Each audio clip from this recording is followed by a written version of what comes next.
Que se passe-t-il lorsque le PDG le plus puissant de Manhattan rencontre une fleuriste d'une petite ville? Une histoire d'amour qui brisera toutes vos attentes sur le destin. Avant de nous plonger dans ces montagnes russes émotionnelles, dites-moi, d'où nous regardez-vous? Indiquez votre ville dans les commentaires ci-dessous. Et si vous êtes prêt pour une histoire qui vous fera croire à nouveau en l'amour, cliquez sur le bouton d'abonnement et likez cette vidéo. Croyez-moi, vous ne voudrez pas manquer ce qui va suivre. Alexandre Morison se tenait devant les baies vitrées de son penthouse, la ligne d'horizon de Manhattan scintillant devant lui comme une constellation d'ambition. À 34 ans, il dirigeait le Morison Assurance Group avec une poigne de fer enveloppée dans la soie de Tom Ford. Sa Rolex submarinée captait les lumières de la ville alors qu'il faisait tourner son whisky, le liquide ambré reflétant le vide qu'il avait passé des années à perfectionner. Encore un trimestre réussi, encore une victoire sans importance, murmura-t-il à lui-même. Son reflet fantomatique sur la vitre. Le téléphone vibra. Nicolas Chen, son associé, suggérait de prendre un verre au bar sur le toit. L'azur, Alexandre faillit refuser. Ces rassemblements sociaux étaient devenus des performances. Des charades élaborées où il jouait le rôle du roi intouchable de Manhattan, mais quelque chose, peut-être le silence oppressant de son appartement immaculé, le poussa à prendre sa veste. 20 minutes plus tard, Alexandre se frayait un chemin à travers la foule sophistiquée de l'azur. Les sourires automatiques et les poignées de main exercées coulant sans effort. Le bar vibrait de l'énergie de l'élite de Manhattan, une symphonie de verres qui teintent, de rires étouffés et de contrats murmurés qui pouvaient remodeler des industries entières. Puis il entra. Madison Sullivan hésita à l'entrée. Sa simple robe à fleurs contrastant vivement avec les robes de créateurs qui l'entouraient. Ses cheveux bruns tombaient en vagues naturelles sur ses épaules. Et elle serrait un petit sac à main comme si c'était une bouée de sauvetage. Elle semblait complètement déplacée, comme une fleur sauvage qui aurait éclos par hasard dans un jardin d'orchidées. Alexandre se surpris à la fixer, son whisky oublié. Il y avait quelque chose de brut et de sincère dans son incertitude. Quelque chose qui tranchait avec la façade polie de tous les autres dans la pièce. Elle s'approcha du bar, ses mouvements prudents et délibérés, comme si elle avait peur de perturber le délicat écosystème de richesse qui l'entourait. « Excusez-moi, dit-elle au barman, sa voix portant un léger accent du nord de l'État. Pourrais-je juste avoir un verre d'eau, s'il vous plaît, le barman ?» Habitué aux commandes de champagne millésimé et de spiritueux de luxe, parut momentanément confus. Alexandre bougea avant de pouvoir se retenir, se glissant dans l'espace vide à côté d'elle. « Faites-en 2 verres d'eau, dit-il doucement. Puis se tourna vers elle avec un sourire qui semblait plus sincère que tous ceux qu'il avait offert depuis des mois, et ajoutait 2 verres du spécial de la maison. Faites-moi confiance. Les yeux de Madison, d'une nuance de vert saisissante qui lui rappelait les matins de printemps à Central Park, rencontrèrent les siens avec surprise. « Vous n'êtes pas obligé de Alexandre Morison, l'interrompit-il doucement, en tendant la main, et vous avez l'air de quelqu'un qui n'a pas sa place dans un endroit comme celui-ci. » Au lieu de s'offusquer, un petit sourire se dessina sur ses lèvres. Madison Sullivan. « Et vous avez tout à fait raison. Je suis ici parce que mon amie Emma a insisté sur le fait que je devais élargir mes horizons. » Elle fit des guillemets avec ses doigts, ses joues rougissant légèrement. « Bien que je commence à penser qu'elle voulait juste nous torturer. »« D'où venez-vous, Madison Sullivan ?» Alexandre se trouva sincèrement curieux. Une sensation étrangère après des années de conversations stratégiques. « D'Olbany, né et élevé ici. » Elle accepta le cocktail que le barman plaça devant elle, étudiant le liquide rose avec une fascination méfiante. « Je travaille dans une boutique de fleurs appelée Bloom and Blossom. » Pas exactement le parcours typique pour elle, fit un geste vague vers l'environnement opulent. « Quoi que ce soit, ceci, dit Alexandre, sa voix baissant à un ton plus intime, est un rassemblement de personnes qui ont oublié comment être surprises par quoi que ce soit. Jusqu'à maintenant. » Madison prit une gorgée hésitante de sa boisson, ses yeux s'écarquillant à la saveur aigre douce. « Que faites-vous, Alexandre Morison ?»« Je dirige une compagnie d'assurance. » Très ennuyeux, très corporate, il minimisa délibérément son empire, observant son visage pour les signes habituels de reconnaissance, des signes de dollars. Au lieu de cela, elle hocha simplement la tête. « L'assurance est importante, » dit-elle sérieusement. « Ça aide les gens à se sentir en sécurité quand tout le reste est incertain. » La simple profondeur de sa déclaration le frappa comme un coup physique. Quand était-ce la dernière fois que quelqu'un avait vu de la valeur dans son travail au-delà des marges bénéficiaires et de la domination du marché?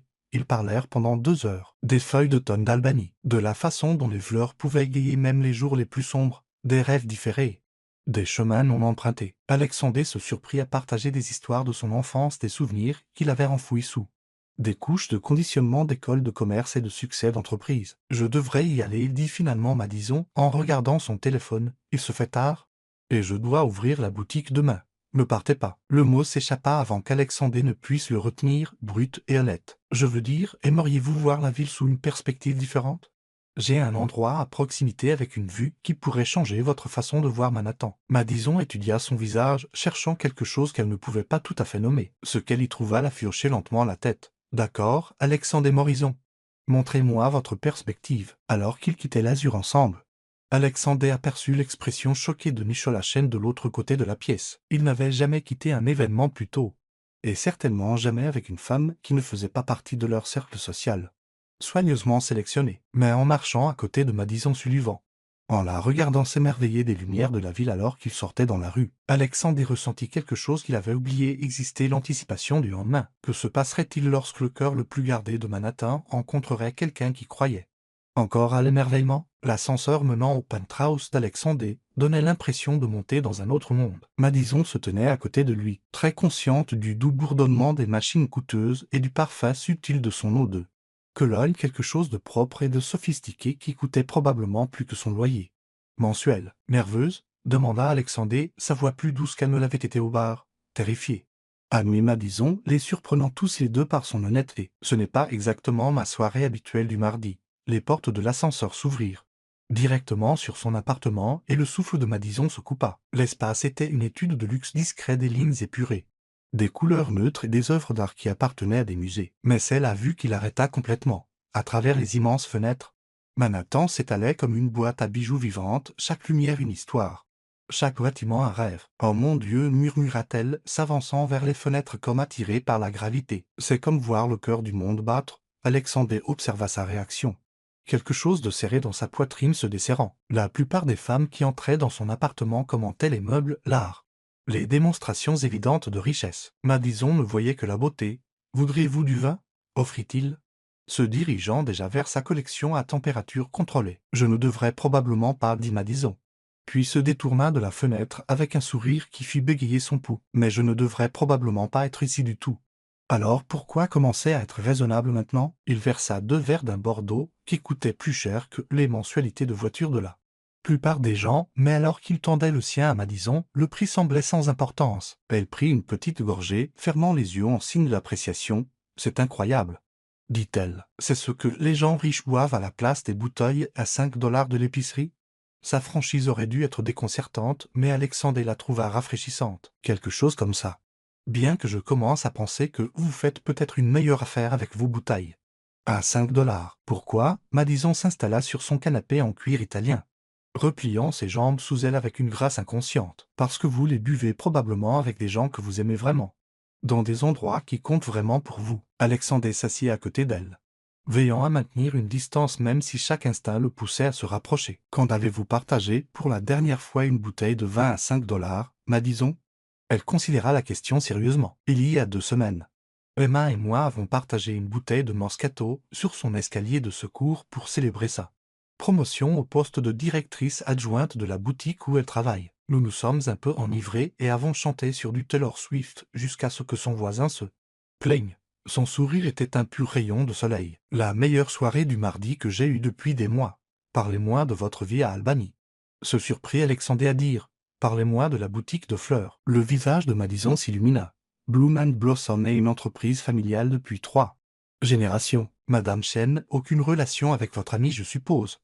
M'a embauché il y a 2 ans quand je suis revenu pour m'occuper de ma mère après son opération. C'est cette petite boutique sur l'axe Gîte. Et nous sommes spécialisés de l'été dans les compositions qui racontent des histoires. Des histoires, chaque fleur a une signification, expliqua Madison, ses mains bougeant avec expression. Les roses rouges pour la passion, les lys blancs pour la renaissance. Les myosotis pour l'amour vrai et le souvenir. Les gens entrent le cœur rempli de choses qu'ils ne peuvent pas dire. Et nous les aidons à le dire avec des pétales et des tiges. Alexandre se trouva captivé par sa passion. La façon dont tout son être semblait s'illuminer lorsqu'elle parlait de quelque chose qu'elle aimait. « Quelle est votre composition préférée à créer les bouquets d'excuses ?» dit-elle sans hésitation, car il représente l'espoir. Quelqu'un a fait une erreur. Mais il se soucie assez pour essayer de la réparer. Il y a quelque chose de beau dans cette vulnérabilité. Ils parlèrent jusqu'à ce que les lumières de la ville commencent à s'estomper avec l'aube approchante. Alexandre apprit l'enfance de Madison avec une mère célibataire qui travaillait en double poste. pour les faire vivre son père qui était parti quand elle avait 12 ans. Ses rêves d'ouvrir peut-être sa propre boutique un jour, Madison a pris la solitude d'Alexandre en pension, la pression d'hériter de l'héritage de son père. La façon dont le succès l'avait lentement isolé de tout ce qui semblait réel. « Je devrais vraiment y aller, » dit Madison. Alors que la pâle lumière du matin commençait à filtrer à travers les fenêtres. « Je dois ouvrir la boutique dans 3 heures. » Reste. Le mot était silencieux. Presque vulnérable. « Je pourrais demander à mon chauffeur de t'emmener au travail. De te ramener ce soir. » Madison étudia son visage, y voyant quelque chose qui lui serra la poitrine. « Alexandre, je pense que vous et moi vivons dans des mondes très différents. Peut-être que c'était exactement pour ça que ça semble si. » Il s'arrêta, cherchant des mots qui n'avaient jamais eu d'importance auparavant. Si nécessaire. Madison se leva lentement et Alexandre ressentit quelque chose de proche de la panique. Elle allait partir et d'une manière ou d'une autre, il savait que si elle sortait par cette porte, il passerait le reste de sa vie à se demander ce qui aurait pu être. « J'ai passé une nuit magnifique, dit-elle doucement, mais je ne suis pas sûre de ce que c'est. Ni de ce que vous voulez que ce soit. » Alexandre se leva, se plaçant devant elle. « Moi non plus, mais je sais que je ne me suis pas senti aussi vivant depuis des années. Et je sais que ça me fait plus peur que n'importe quelle affaire que j'ai jamais négociée. » Madison leva la main, ses doigts effleurant à peine sa joue. « Et maintenant, que se passe-t-il maintenant » dit Alexandre. Sa voix rauque d'émotion qu'il avait oubliée. « J'espère que tu me laisseras te revoir. » Alors que les portes de l'ascenseur se fermaient derrière elle 10 minutes plus tard. Madison tenant sa carte de visite et une promesse d'appeler, Alexandre se tenait à ses fenêtres, regardant le lever du soleil peindre Manhattan de nuances d'or et de possibilités. Pour la première fois de sa vie d'adulte, il n'avait aucune idée de ce qui allait suivre. Et pour la première fois de sa vie d'adulte, cette incertitude ressemblait à de la liberté. La lumière du matin révélerait-elle que leur connexion était réelle? Ou juste un beau mirage né du clair de lune de Manhattan? 3 jours passèrent avant que Madison l'appelle. 3 jours pendant lesquels Alexandre, surpris à vérifier son téléphone avec la fréquence d'un adolescent. Quand son nom apparut enfin sur son écran, il répondit avant la 2e sonnerie. « Madison. »« Salut, Alexandre, c'était bien. Tu as probablement vu l'identification de l'appelant. » Son rire nerveux le fit sourire. « Je me demandais si tu aimerais dîner un de ces soirs, dans un endroit normal. » Ajouta-t-elle rapidement. « Peut-être à Albany. Je pourrais te montrer mon monde pour changer. » 2 heures plus tard, Alexandre se tenait devant Bloom and Blossom. Sa banquette semblant absurdement déplacée dans la rue bordée d'arbres. À travers la fenêtre, il pouvait voir Madison arranger des chrysanthèmes blancs. Ses mouvements gracieux et sûrs. Elle portait un nid et un simple pull vert qui faisait ressortir ses yeux. Ses cheveux attachés en une queue de cheval pratique. Elle leva les yeux quand il entra et son sourire aurait pu alimenter toute la boutique. « Tu es venu, dit-elle, la surprise évidente dans sa voix. Tu pensais que je ne viendrais pas? Je pensais que tu enverrais peut-être un chauffeur. » Admit Madison, s'essuyant les mains sur son tablier. Les gens riches dans les films envoient toujours des chauffeurs. Alexandre rit, le son rouillé par le manque d'usage. « Je ne suis pas si riche. Et même si je l'étais, je ne manquerais pas la chance de te voir dans ton élément. » Madison termina la composition sur laquelle elle travaillait. Un design complexe de fleurs blanches entrelacées de rubans argentés. Une composition funéraire, expliqua-t-elle. Remarquant son attention, le mari de Madame Davidson est décédé la semaine dernière. 53 ans de mariage. Ça doit être difficile de créer des arrangements pour le deuil, parfois. Mais c'était aussi un honneur. Ces fleurs feront partie de l'adieu. Partie de la célébration d'une vie pleinement vécue. Madison détacha son tablier, révélant tous les faits de sa tenue simple. Prêt pour l'expérience d'Albany, ils marchèrent sur l'axe gîte. Les chaussures de créateur d'Alexandre claquant sur les trottoirs usés. Madison lui montra les points de repère locaux, la librairie vintage où elle avait passé d'innombrables après-midi d'enfance, le café où elle avait écrit de la poésie terrible au lycée, le parc où elle avait appris à faire du vélo. « C'est le café Madison, dit-elle, s'arrêtant devant un bistrot joyeux avec des chaises dépareillées et des œuvres d'art local couvrant les murs, nommé d'après Ims Madison, pas moi, bien que j'aime faire semblant. À l'intérieur, les têtes se tournèrent, non pas à cause du costume coûteux d'Alexandre, bien que cela ait certainement attiré l'attention, mais parce que Madison semblait connaître tout le monde. L'hôtesse, une femme de son âge avec des mèches violettes dans les cheveux, poussa un cri de joie. « Maddy, et qui est cet étranger incroyablement beau? Emma, je te présente Alexandre. Alexandre, voici Emma Rodriguez, ma meilleure amie. Et la raison pour laquelle j'ai atterri dans ce bar à Manhattan. » Les yeux d'Emma s'écarquillèrent en voyant l'apparence d'Alexandre. Sainte tenue de créateur, Batman, Maddy, je peux te parler juste une petite seconde? Madison lança à Alexandre un regard d'excuse alors qu'Emma l'entraînait vers la cuisine. À travers le passe-plat, il pouvait voir Emma gesticuler sauvagement, tandis que Madison secouait la tête, les joues rouges d'embarras. « Elle est incroyable, n'est-ce pas? » Alexandre se tourna pour trouver une femme plus âgée le regardant avec des yeux entendus. Elle avait le sourire de Madison et la même présence chaleureuse. « Vous devez être Patricia », dit Alexandre en tendant la main. « Madison m'a parlé de vous. Et vous êtes le mystérieux homme de Manhattan qui a mis des étoiles dans les yeux de ma fille. » Patricia Sullivan accepta sa poignée de main avec une prise ferme. « Je dirige la boutique de fleurs avec Maddy. Elle n'a pas mentionné que vous étiez... » Elle fit un geste vers sa richesse évidente. « Tout ça, est-ce que ça a de l'importance ?» Patricia l'étudia un long moment. « Ça dépend de vos intentions. Ma fille a le plus grand cœur d'Albanie. Mais elle a aussi été blessée par le passé. Je ne resterai pas les bras croisés à regarder un gars de la ville la traiter comme une attraction touristique. » La férocité protectrice dans sa voix rappela puissamment à Alexandre sa propre mère. Bien que la version d'Illy soit enveloppée de Chanel et livrée avec du champagne plutôt que du café et de l'inquiétude. « Je ne sais pas quelles sont mes intentions, » admit Alexandre, se surprenant par son honnêteté. « Mais je sais qu'elle me donne envie d'être meilleur que je ne le suis. » Avant que Patricia ne puisse répondre, Madison revint. Emma traînant derrière elle avec l'expression de quelqu'un qui s'était fait sérieusement réprimandé. « Désolé pour ça, » dit Madison en se glissant dans la banquette en face d'Alexandre. « Emma n'a pas de filtre et trop d'opinion. J'aime les gens qui se soucient de toi. » Dit simplement Alexandre. Le dîner fut une révélation. Alexandre se retrouva dans des conversations sur la politique locale, les événements communautaires et les petits drames qui constituaient la vie quotidienne à Albany. Les amis et les voisins de Madison s'arrêtaient à leur table tout au long de la soirée. Chacun curieux de l'étranger parmi eux, mais accueillant de la manière que seules les petites communautés peuvent l'être. « C'est agréable, » dit Alexandre alors qu'il retournait vers la boutique de fleurs. « Je ne me souviens pas de la dernière fois où j'ai dîné sans que personne ne veuille quelque chose de moi. Que veux-tu dire dans mon monde? Chaque conversation est une négociation. Chaque sourire a un agenda, chaque invitation est assortie de conditions. » Alexandre s'arrêta de marcher, se tournant pour lui faire face sous un lampadaire. « Mais toi tu voulais juste partager ta vie avec moi ?» Madison sentit la chaleur monter à ses joues. « Peut-être que je veux quelque chose de toi. » Quoi? Elle s'approcha, assez près pour qu'il puisse sentir le parfum subtil de son shampoing. Quelque chose de propre et de floral qui lui faisait penser au jardin de printemps. « Je veux savoir ce qui se passe quand quelqu'un arrête d'avoir peur, de ressentir quelque chose de réel. » Le souffle d'Alexandre se coupa. « Madison, je sais que nous venons de mondes différents, » continua-t-elle, sa voix gagnant en force. « Je sais que ça n'a probablement de sens pour personne, y compris pour nous. Mais je ne peux pas m'arrêter de penser à l'autre nuit. À la façon dont tu avais l'air quand tu parlais d'être surpris. » Alexandre leva la main, lui caressant doucement le visage. « Tu me terrifies, » admit-il. « J'ai passé toute ma vie d'adulte à tout contrôler. Et tu me donnes l'impression d'être complètement imprudent. Peut-être que l'imprudence n'est pas toujours une mauvaise chose, » murmura Madison, quand il l'embrassa.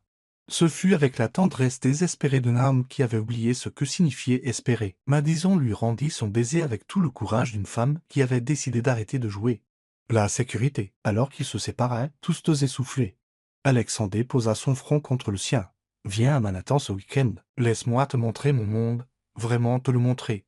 Pas un bar sur un toit, mais les endroits qui comptent pour moi. » Madison hocha la tête, son cœur battant contre ses côtes. « D'accord, mais Alexandre, oui. Promets-moi que nous trouverons une solution ensemble. Pas de jeu.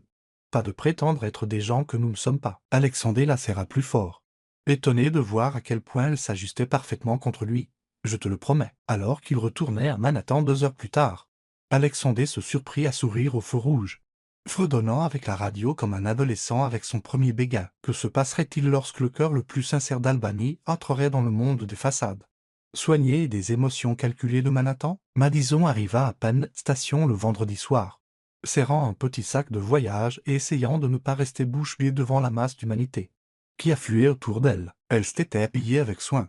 Une simple robe noire qu'Emma lui avait assuré pouvoir passer du jour à la nuit. Quoi que cela signifie, mais se sentait toujours terriblement mal préparée pour ce qu'Alexandre avait prévu. Il l'attendait au bureau d'information et la vue de lui fit palpiter son estomac. Vêtu d'un jean foncé et d'un pull Saït qui coûtait probablement plus que son salaire mensuel, il semblait tout droit sorti d'un magazine sur les célibataires les plus en vue de Manhattan. « Tu es magnifique, » dit-il en se penchant pour l'embrasser sur la joue. Le simple geste semblait à la fois intime et public. « J'ai l'air terrifié, » corrigea Madison, mais elle souriait. « Bien, ça fait deux. » Alexandre prit son sac d'une main et son coude de l'autre, la guidant à travers la foule avec une aisance consommée. « Comment s'est passé le trajet en train? » « Long. Et j'ai peut-être trop réfléchi à chaque aspect de ce week-end. » Madison regarda autour d'elle. Terminal animé. Il y a déjà plus de gens ici que je n'envoie à Albany en un mois. Le chauffeur d'Alexandre attendait dehors. Un homme au visage aimable nommé Robert qui salua Madison avec une chaleur sincère plutôt qu'avec la distance polie à laquelle elle s'attendait. Alors qu'il se frayait un chemin dans la circulation de Manhattan, Alexandre lui montra les points de repère avec la fierté de quelqu'un qui exhibe un membre de sa famille bien-aimée mais compliquée. Premier arrêt, annonça-t-il alors qu'il s'arrêtait devant un modeste Johnstone de la West Side. L'endroit qui m'a appris tout ce qui est important sur la nourriture. Ça n'a pas l'air d'un restaurant, observa Madison, en regardant la rue résidentielle bordée d'arbres et de caractères authentiques. Ce nom est pas un. C'est l'appartement de Madame Castellano. Elle était ma gouvernante quand j'étais enfant, mais plus important encore, c'était elle qui s'assurait que je sache ce que goûtait la vraie nourriture. Alexandre l'aida à sortir de la voiture. Sa main s'attardant sur la sienne, elle a 83 ans maintenant. Et elle insiste toujours pour cuisiner pour moi au moins une fois par mois. L'appartement était chaleureux et encombré de la meilleure façon possible, rempli de photos de famille, de napperons faits à la main et de l'incroyable arôme d'ail et d'herbe. Madame Castellano, une petite femme aux cheveux argentés et hueux, qui ne manquait rien, enveloppa Alexandre dans une étreinte féroce avant de tourner son attention vers Madison. « Alors, c'est vous la fille qui a rendu mon Alessandro complètement fou », dit-elle avec un fort accent de Brooklyn, toisant Madison de haut en bas avec appréciation. « J'espère que c'est une bonne chose. » Hasarda Madison. Madame Castellano éclata d'un rire ravi. « Ma chérie, ce garçon avait besoin de devenir fou il y a des années. Venez, asseyez-vous, parlez-moi de vous pendant que je finis la sauce. » Pendant le dîner, les meilleures lasagnes que Madison ait jamais goûtées, servies avec des histoires sur l'enfance d'Alexandre et assez de vin pour rendre tout le monde philosophe. Madison commença à voir différentes facettes de l'homme dont elle tombait amoureuse. Madame Castellano les régala d'histoires d'un jeune Alexandre se faufilant dans sa cuisine pour l'aider à cuisiner, de ses tentatives sérieuses de maîtriser sa recette de sauce secrète, de son habitude de lui apporter des fleurs à chaque grande fête. C'était le plus solitaire des petits garçons des Madame Castellano en remplissant leur verre de vin malgré leurs protestations. Tout cet argent, toutes ces écoles chics, mais ce dont il avait besoin, c'était de quelqu'un pour lui apprendre à faire la sauce du dimanche et écouter ses soucis. La main d'Alexandre trouva celle de Madison sous la table, la serrant doucement. Elle pouvait voir le garçon qu'il avait été dans l'homme qu'il était devenu, intelligent, motivé, mais toujours à la recherche de la chaleur que l'argent ne pouvait acheter. Alors qu'il retournait à son appartement plus tard, tous deux légèrement attendris par le vin et à l'aise l'un avec l'autre d'une manière qui semblait naturelle, Madison glissa son bras dans le sien. « Merci d'avoir partagé ça avec moi, » dit-elle. « Elle t'aime. C'est ce que j'ai eu de plus proche d'une grand-mère. » La voix d'Alexandre était calme. « Je voulais que tu la rencontres parce qu'elle fait partie de la compréhension de qui je suis quand je ne suis pas le PDG. » Madison s'arrêta de marcher, se tournant pour lui faire face sous un lampadaire. « Alexandre, puis-je te demander quelque chose ou n'importe quoi? » « De quoi as-tu si peur vraiment ?» La question flottait entre eux comme un défi. Alexandre la regarda. Cette femme qui semblait voir à travers chaque mur soigneusement construit qu'il avait bâti, et sentit quelque chose se fissurer en lui. « J'ai peur, dit-il lentement, que tu réalises que je ne vaux pas la complication. Que tu te lasses de naviguer dans mon monde et que tu décides que ta vie était meilleure sans moi. J'ai peur d'avoir oublié comment être quelqu'un digne d'être aimé. » Madison leva la main, encadrant son visage. « Et j'ai peur de ne pas être assez sophistiqué pour ton monde. De te mettre dans l'embarras lors d'un événement important ou de dire la mauvaise chose à la mauvaise personne. J'ai peur de n'être qu'une nouveauté pour toi. La fille simple d'Albany qui te fait te sentir noble ou exotique ou quoi que ce soit que les hommes riches ressentent quand ils sont canailles. » Les mains d'Alexandre découvrirent les siennes, ses yeux intenses. « Madison, tu n'es pas une nouveauté, tu n'es pas simple, tu es la personne la plus complexe, fascinante, authentique que j'ai jamais rencontrée. Tu me donnes envie d'être honnête pour la première fois de ma vie d'adulte. Alors essayons. » L'honnêteté, dit doucement Madison. Pas de jeu, pas de faux semblants, juste nous, trouvant notre chemin au fur et à mesure. Alexandre l'embrassa alors, lentement, doucement et plein de promesses. Quand ils se séparèrent, tous deux étaient essoufflés. « Monte, dit-il, la voix rauque. Reste avec moi ce soir. » Madison hocha la tête, le cœur battant. « Oui. » Alors que l'ascenseur les transportait vers son penthouse, Madison eut l'impression de monter vers son avenir incertain, terrifiant et absolument inévitable. Les portes s'ouvrirent sur son appartement, la ville s'étalant devant comme un tapis de possibilités. Alexandre suspendit leur manteau, ses mouvements prudents et délibérés, lui laissant le temps de changer l'avis. Alexandre et la voix de Madison était calme et stable. « Oui, je n'ai jamais, je veux dire, je n'ai pas. » Elle prit une profonde inspiration, le regardant directement. Je n'ai jamais fait ça avant. La vulnérabilité de son aveu le frappa comme un coup physique. Mais disons, nous ne sommes pas obligés de je veux. L'interrompit-elle en se rapprochant. Je veux le faire avec toi. Mais j'ai besoin que tu le saches pour que tu sois patient avec moi. Alexandre sentit quelque chose bouger dans sa poitrine, quelque chose de protecteur. De tendre et de totalement étranger. Tu es sûr? Madison répondit en l'attirant vers lui pour un baiser qui avait le goût du vin. Des possibilités et de l'éternité. Que se passerait-il lorsque le cœur le plus gardé de Manhattan apprendrait ce que signifie être le premier amour de quelqu'un? Madison se réveilla sous la lumière du soleil filtrant à travers les baies vitrées et la sensation inconnue des draps de soie sur sa peau. Pendant un instant, elle ne se souvint plus où elle était. Puis les souvenirs affluèrent, les mains douces d'Alexandre, ses murmures rassurants. La façon dont il l'avait fait se sentir belle, chérie et complètement en sécurité. Elle se tourna prudemment, trouvant Alexandre appuyé sur un coude, la regardant avec une expression qu'elle ne pouvait pas tout à fait lire. « Bonjour », dit-il doucement, sa voix encore rauque de sommeil. « Salut ». Madison sentit la chaleur monter à ses joues. Soudainement consciente de sa nudité sous les draps coûteux. « Depuis combien de temps as-tu réveillé 20 moments. J'aime te regarder dormir. Tu as ce air paisible. » Alexandre étendit la main, glissant une mèche de cheveux derrière son oreille. « Comment te sens-tu » Madison considéra la question sérieusement. Son corps lui faisait mal de nouvelles façons, mais son cœur semblait plus grand, comme s'il s'était dilaté pendant la nuit pour accueillir des sentiments qu'elle n'avait jamais connus. « Différente, dit-elle finalement. Différente dans le bon sens. Comme si j'avais franchi une ligne invisible et que je ne pouvais plus revenir en arrière. »« Veux-tu revenir en arrière » Madison croisa son regard, y voyant une véritable inquiétude. « Non. » Et toi, au lieu de répondre immédiatement. Alexandre se pencha et l'embrassa lentement et profondément. Quand ils se séparèrent, Madison était essoufflée. « Est-ce que ça répond à ta question » murmura-t-il contre ses lèvres. Un téléphone vibra avec insistance quelque part dans la pièce. Alexandre l'ignora, mais Madison se recula légèrement. « Tu devrais répondre, ça pourrait être important. » Alexandre soupira, déposant un rapide baiser sur son front avant de sortir du lit. Madison admira le jeu des muscles sur son dos alors qu'il traversait la pièce nue pour récupérer son téléphone dans son pantalon jeté au sol. « Morison » répondit-il sèchement, puis sa posture changea. « Mère, il est tôt, même pour toi. » Madison pouvait entendre le ton sec de la voix d'une femme à travers le téléphone. Bien qu'elle ne puisse pas distinguer les mots, la mâchoire d'Alexandre se crispa progressivement au fur et à mesure que la conversation se poursuivait. « Oui, je comprends l'importance du gala de charité et je ne l'ai pas oublié. En fait, j'ai des projets pour ce soir. Mais je suppose que je pourrais y jeter un coup d'œil à Madison. » Une expression calculatrice sur le visage. « En fait, j'amènerai quelqu'un. » La voix à l'autre bout du fil s'éleva jusqu'à un quasi-cri. Alexandre éloigna le téléphone de son oreille, grimaçant. « Mère, j'ai 34 ans. Je pense que je peux choisir mes propres compagnons de dîner. Son nom est Madison Sullivan. D'Albany. Elle travaille avec les fleurs. » D'autres piaillements indignés. Madison remonta le drap jusqu'à son menton, se sentant soudainement exposée d'une manière qui n'avait rien à voir avec sa nudité. « Je te verrai ce soir à 7 heures. » dit fermement Alexandre en terminant l'appel. Il resta un moment debout, fixant le téléphone, avant de retourner au lit. « Ça avait l'air de mauvais augure. » dit prudemment Madison. Alexandre se glissa de nouveau sous les couvertures, la tirant contre sa poitrine. « Ma mère organise un gala de charité ce soir. Elle le prépare depuis des mois. Et j'avais complètement oublié. Elle est pas ravie que j'amène une invitée qu'elle n'a pas personnellement approuvée. Peut-être que je ne devrais pas y aller. » La voix de Madison était faible. « Je ne veux pas causer de problème avec ta famille, Madison.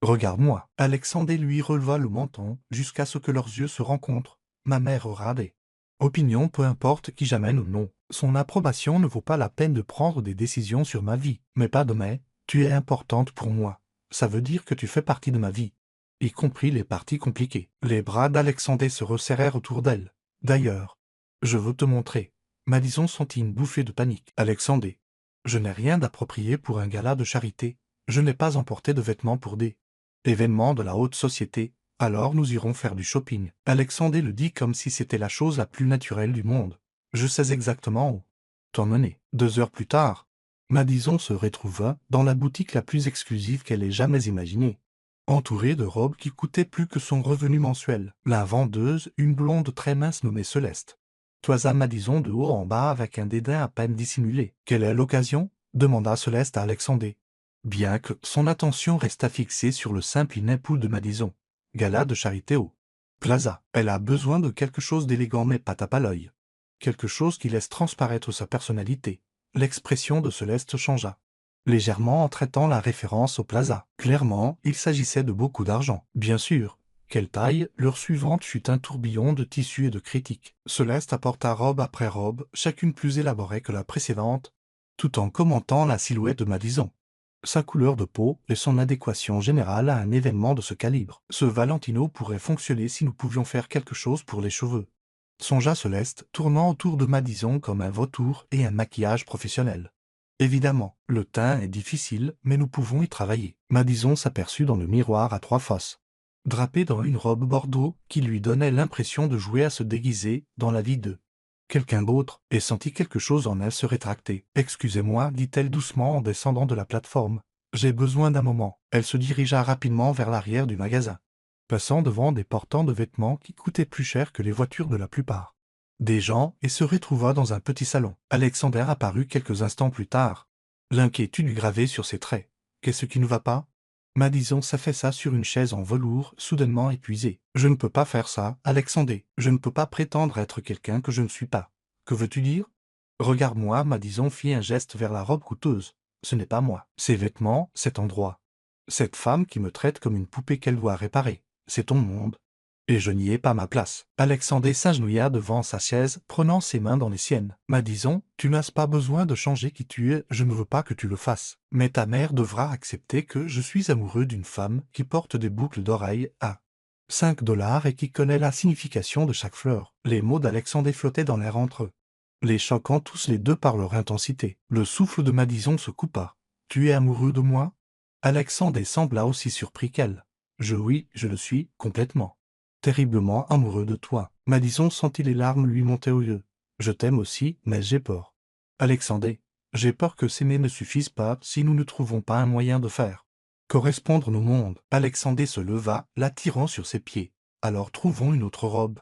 Quelque chose qui te ressemble mais qui fonctionne pour ce soir. » Et Madison, « Oui, mon monde n'a pas d'importance si tu n'y es pas. » 20 minutes plus tard, ils sortirent de la boutique avec une simple robe bleu marine qui épousait les courbes de Madison, sans écraser sa personnalité, et des chaussures avec lesquelles elle pouvait réellement marcher. Ce n'était pas la tenue la plus chère du magasin, mais quand Madison se regarda dans le miroir, elle se vit, polie et élégante, mais toujours authentiquement elle. Alors qu'il retournait à l'appartement d'Alexander pour se préparer pour la soirée, Madison serra sa main. « Merci, dit-elle. »« Pourquoi ?»« D'avoir choisi moi plutôt que la robe. » Alexander s'arrêta de marcher, la prenant dans ses bras en plein milieu de la 5e avenue. « Madison, je te choisirai toujours, quoi qu'il arrive. » Mais alors qu'ils s'embrassaient, tous deux se demandèrent si l'amour serait suffisant pour survivre à l'épreuve qui les attendait.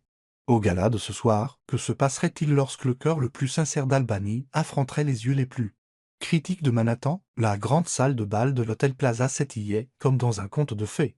Tout en lustre de cristal et moulure dorée, Madison se tenait à l'entrée à côté d'Alexander, très consciente des regards curieux que leur arrivée avait suscité. Alexander était dévastateur dans son smoking, complètement à l'aise dans ce monde de vieilles fortunes et de traditions encore plus anciennes. « Souviens-toi, murmura-t-il, sa main chaude sur le creux de son dos. La moitié de ces gens sont ici parce qu'ils le doivent, et l'autre moitié parce qu'ils veulent être vus. Très peu d'entre eux sont ici parce qu'ils se soucient réellement de la cause. Et toi, de quelle catégorie fais-tu partie ?» demanda Madison, acceptant une coupe de champagne d'un serveur qui passait. « Ce soir, je suis ici parce que la femme que j'aime voulait voir mon monde. » Les yeux d'Alexander trouvèrent les siens stables et rassurants. « Et parce que ma mère m'aurait déshérité si j'avais manqué son événement phare. » Comme si elle avait été invoquée par leur conversation, Illinois Morrison apparut devant tel un élégant nuage d'orage. Elle était tout ce que Madison avait attendu, et pire encore grande, les cheveux argentés, avec ce genre de beauté discrète que seules des générations de bonne éducation et de meilleurs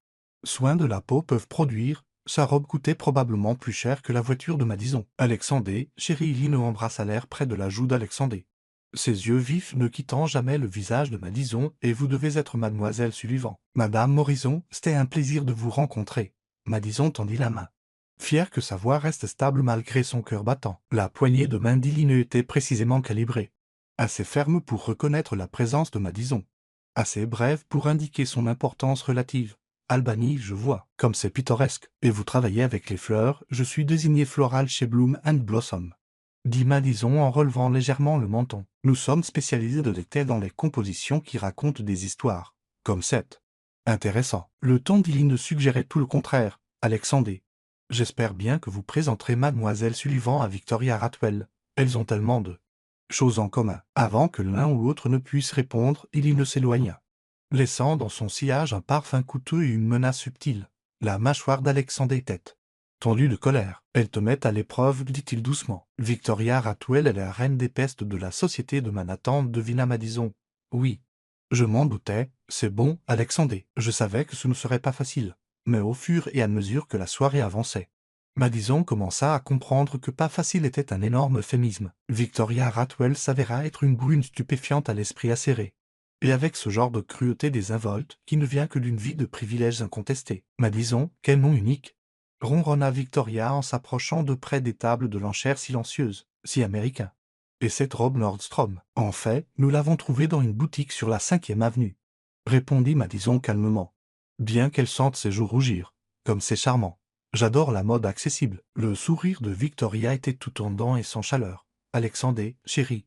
Comme c'est rafraîchissant de te voir avec quelqu'un de si authentique. Ça doit être comme avoir un animal de compagnie avec lequel on peut réellement avoir des conversations. Alexandre s'avança, sa voix dangereusement calme. Victoria, c'est bon.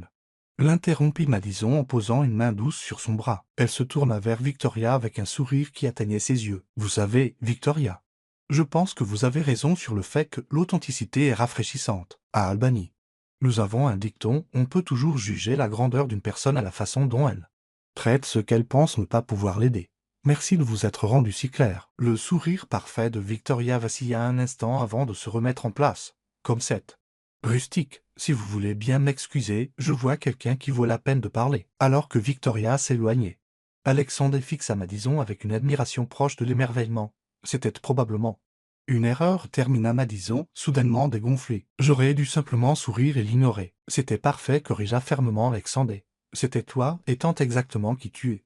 Et c'était magnifique. Le reste de la soirée suivit un schéma similaire. Madison répondit aux insultes subtiles et aux questions pointues avec grâce.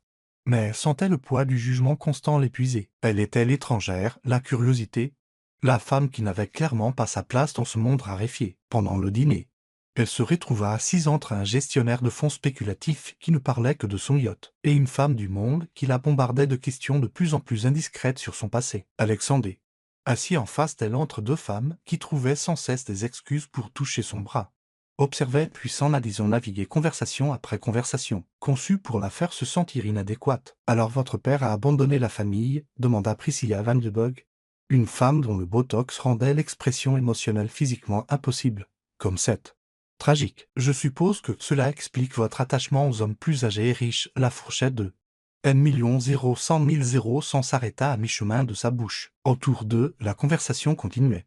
Mais elle avait l'impression que les mots avaient été prononcés par un mégaphone. « Je vous demande pardon. » La voix de Madison était très calme.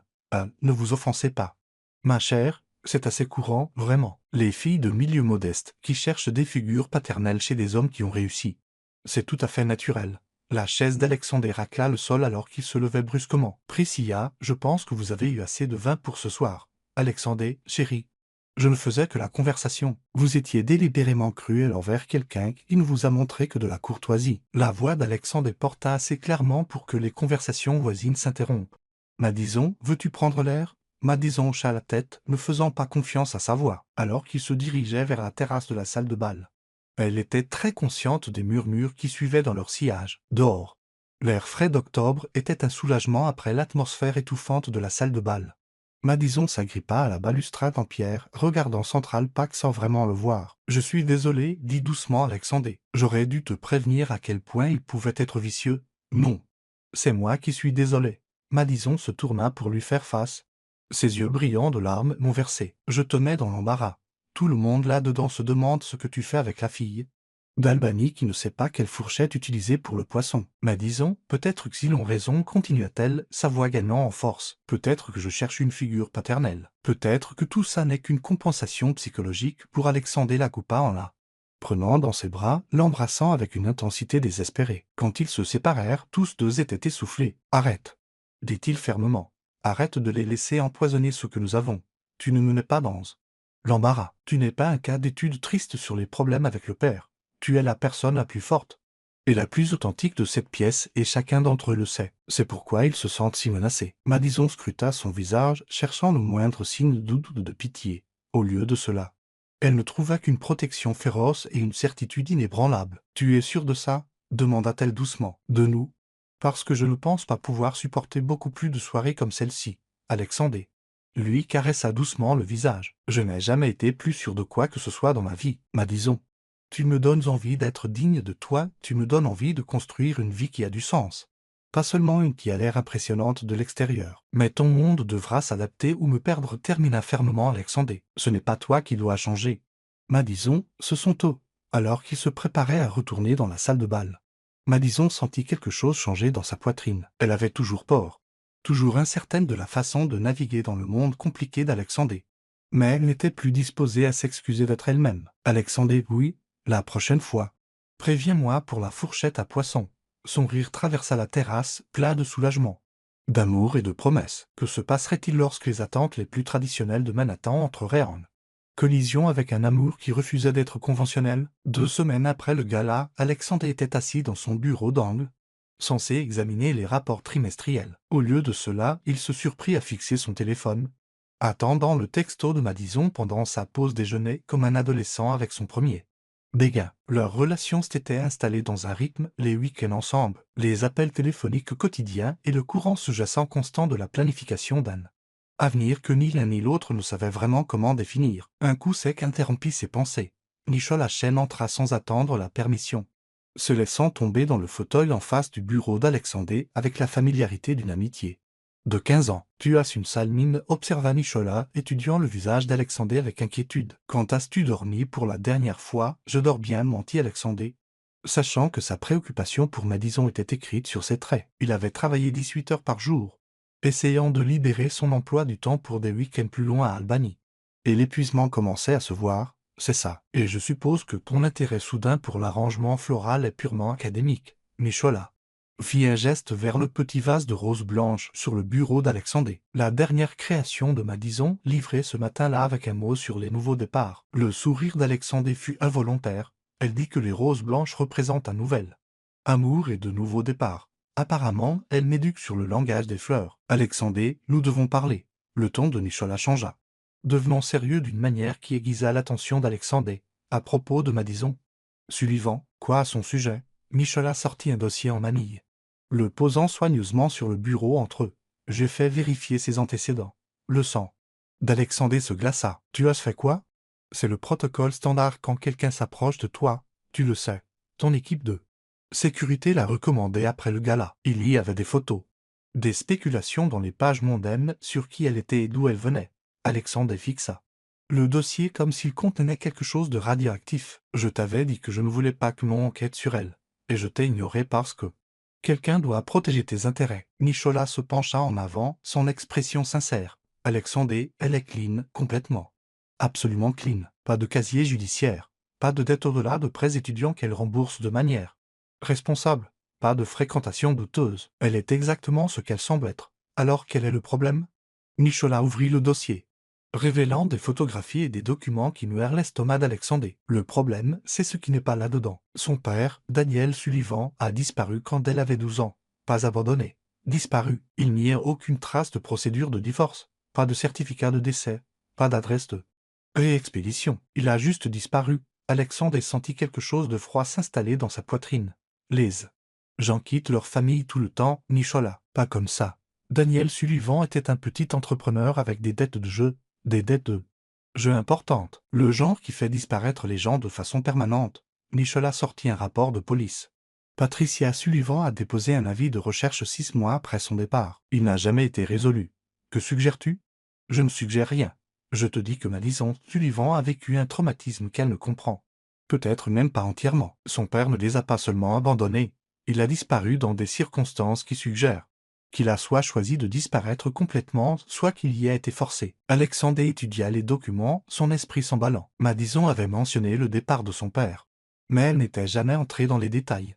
Il avait supposé que c'était simplement trop douloureux à discuter. « Il y a plus » continua doucement Nicholas. « La mère de Madison, Patricia, a accumulé 3 emplois après la disparition de Daniel. Madison est essentiellement une enfant livrée à elle-même de 12 à 18 ans. Elle a obtenu une bourse complète à Albany, mais a abandonné après 2 ans lorsque Patricia a été diagnostiquée avec un cancer. Elle s'occupe de sa mère depuis. Ça ne fait pas d'elle une mauvaise personne.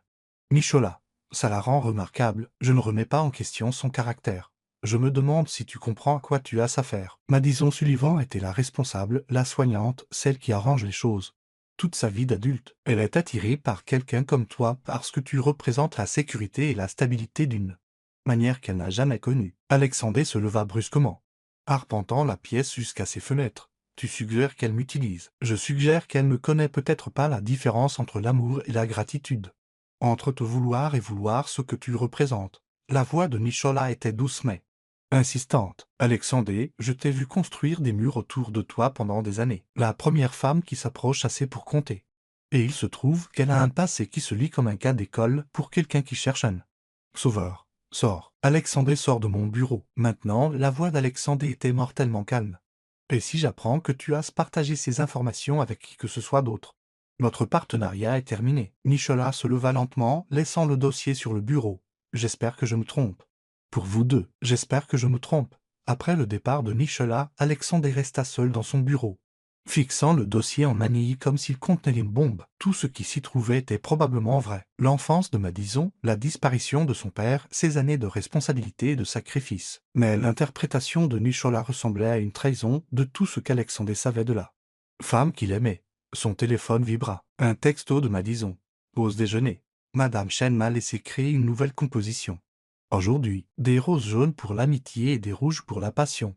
Devine ce que ça veut dire quand on les combine. Alexandre fixa le message, le cœur serré. Était-elle la femme authentique et aimante dont il était tombé amoureux, ou chercha-t-elle, consciemment ou inconsciemment, la sécurité dans sa richesse et son statut? Ce soir-là, Alexandre se rendit à Albany avec le dossier enfermé dans la boîte à gants de sa voiture. Madison l'accueillait à la porte de son petit appartement, son visage s'illuminant d'une joie qui serra la poitrine d'Alexandre d'émotion. « Tu es en avance, dit-elle en se haussant sur la pointe des pieds pour l'embrasser. J'allais te surprendre avec le dîner, mais je n'ai que la moitié des ingrédients de prêt. Ce n'est pas grave, je voulais juste te voir. Alexandre la serra contre lui, respirant l'odeur familière de ses cheveux. Elle semblait si réelle dans ses bras, si simple et chaleureuse. Tu vas bien? Tu as l'air tendu? Madison se recula pour étudier son visage, ses yeux verts inquiets. Juste le stress du travail, mentit Alexandre, se détestant pour cela. Montre-moi ce que tu préparais pour le dîner. Tandis que Madison bavardait sur sa journée en préparant leur repas.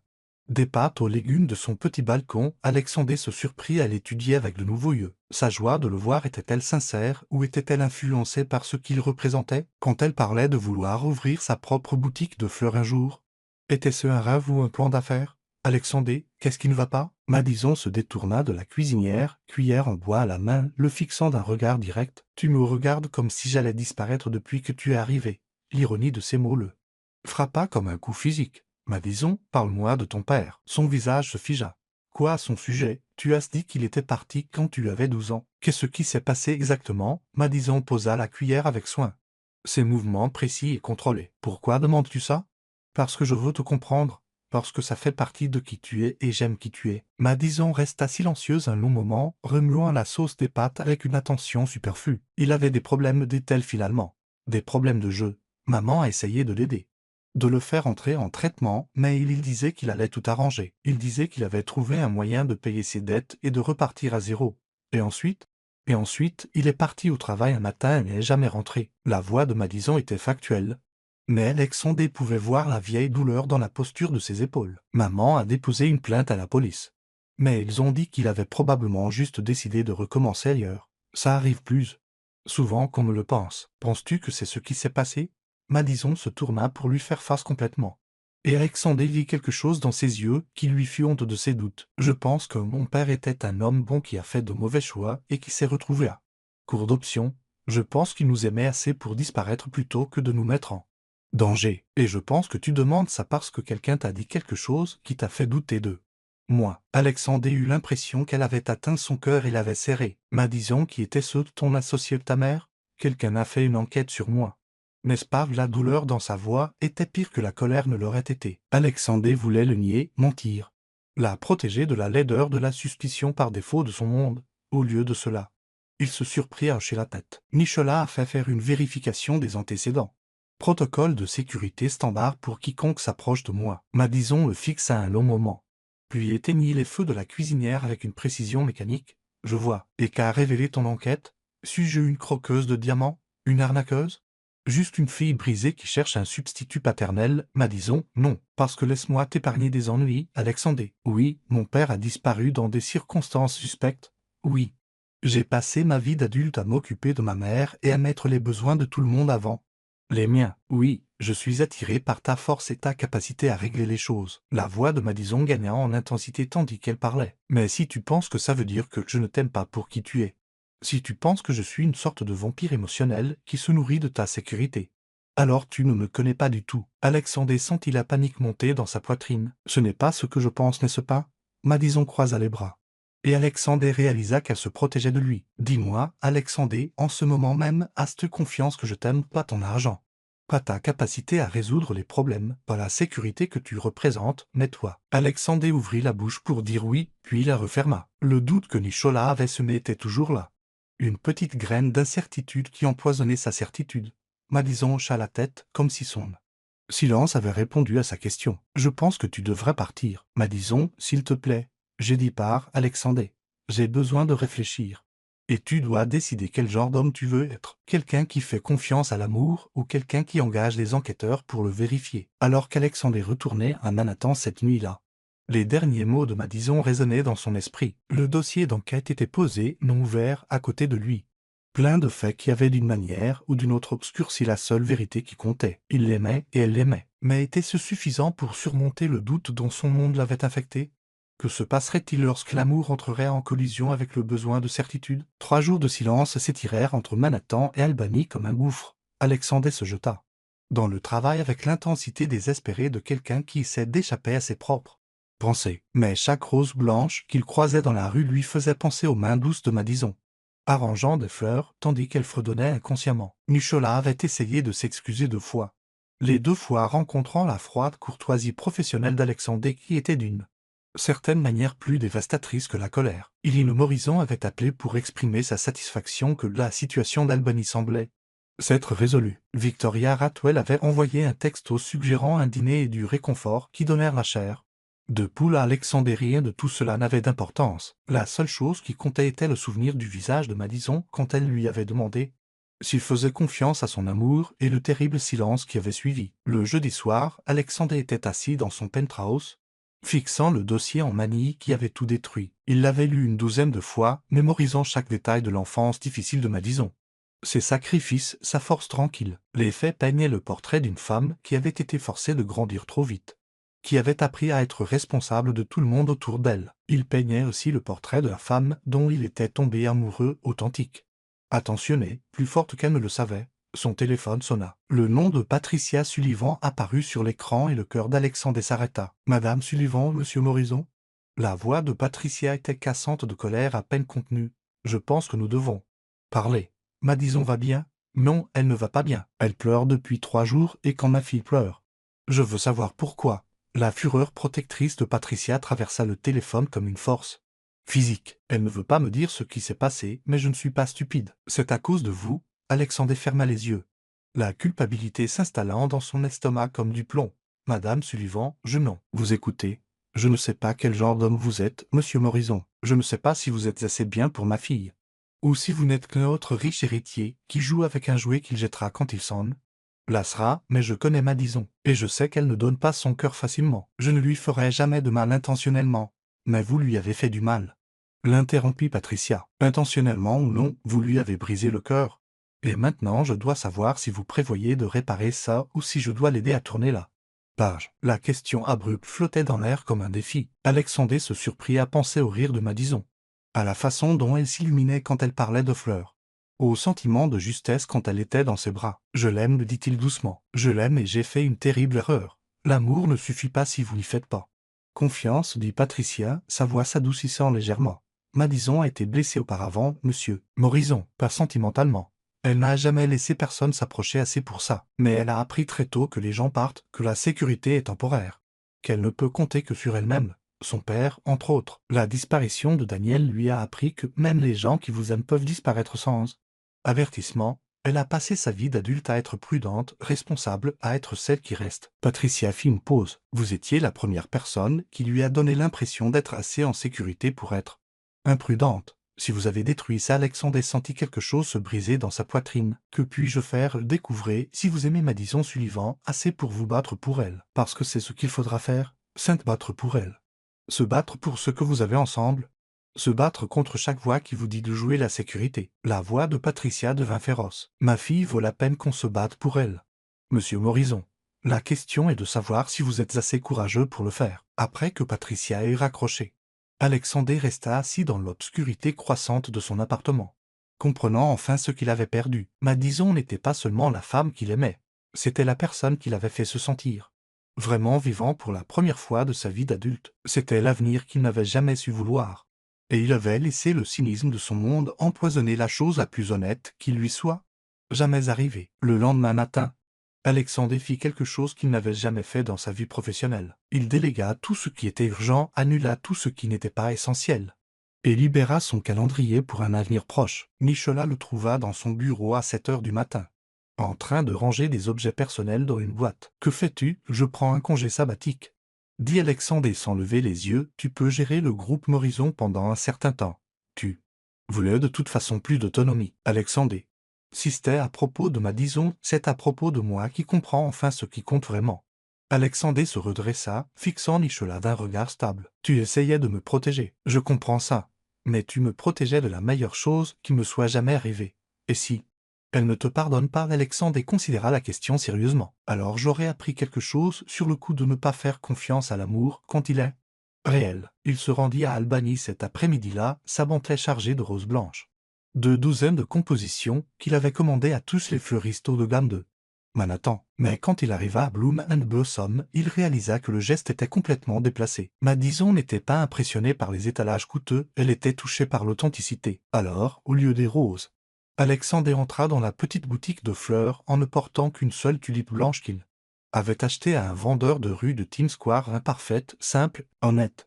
Madison était derrière le comptoir, aidant une cliente âgée à choisir des fleurs pour l'anniversaire de sa petite fille. Elle avait l'air fatiguée, réalisa Alexandre avec un pincement de culpabilité. Il y avait des ombres sous ses yeux verts et son sourire semblait forcé. Elle le vit dès qu'il entra. Et toutes les émotions qu'il lui avait jamais vues exprimer traversèrent son visage en succession.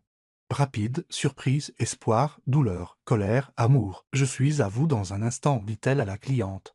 Bien que ses yeux ne quittent jamais le visage d'Alexandre. Alexandre attendit que Madison finisse avec la cliente, acceptant le paiement et offrant des instructions d'entretien avec la même douce attention qu'elle accordait à tout. Ce n'est que lorsqu'ils furent seuls qu'elle se tourna pour lui faire face complètement. « Tu es venu, dit-elle doucement. Je suis venu pour m'excuser. Et pour te dire que je fais entièrement confiance à ton amour. » Alexandre s'approcha, tendant la tulipe unique. Les tulipes blanches signifient « je suis désolé et nouveau départ. J'ai vérifié. » Madison prit la fleur, ses doigts effleurant brièvement les siens. « Alexandre, j'ai laissé la peur me faire douter de la chose la plus réelle de ma vie. » continuait-il, sa voix gagnant en force. « J'ai laissé le cynisme des autres infecter ce que nous avons. J'ai engagé des enquêteurs pour vérifier ce que mon cœur savait déjà, que tu m'aimes pour qui je suis, pas pour ce que je peux fournir. L'enquête m'a appris des faits sur ton enfance qui m'ont fait admirer encore plus. Tu t'occupes de tout le monde autour de toi depuis que tu as 12 ans, Madison. Tu as sacrifié tes propres rêves pour t'assurer que les gens que tu aimes sont en sécurité et pris en charge. » La voix d'Alexandre devint rauque d'émotion. « Le fait que quelqu'un comme toi choisisse d'aimer quelqu'un comme moi n'est pas suspect. C'est un miracle. » Les yeux de Madison se remplirent de larmes. « Je t'aime, mais Alexandre, je ne peux pas être avec quelqu'un qui ne me fait pas confiance. J'ai passé toute ma vie à faire mes preuves auprès des gens.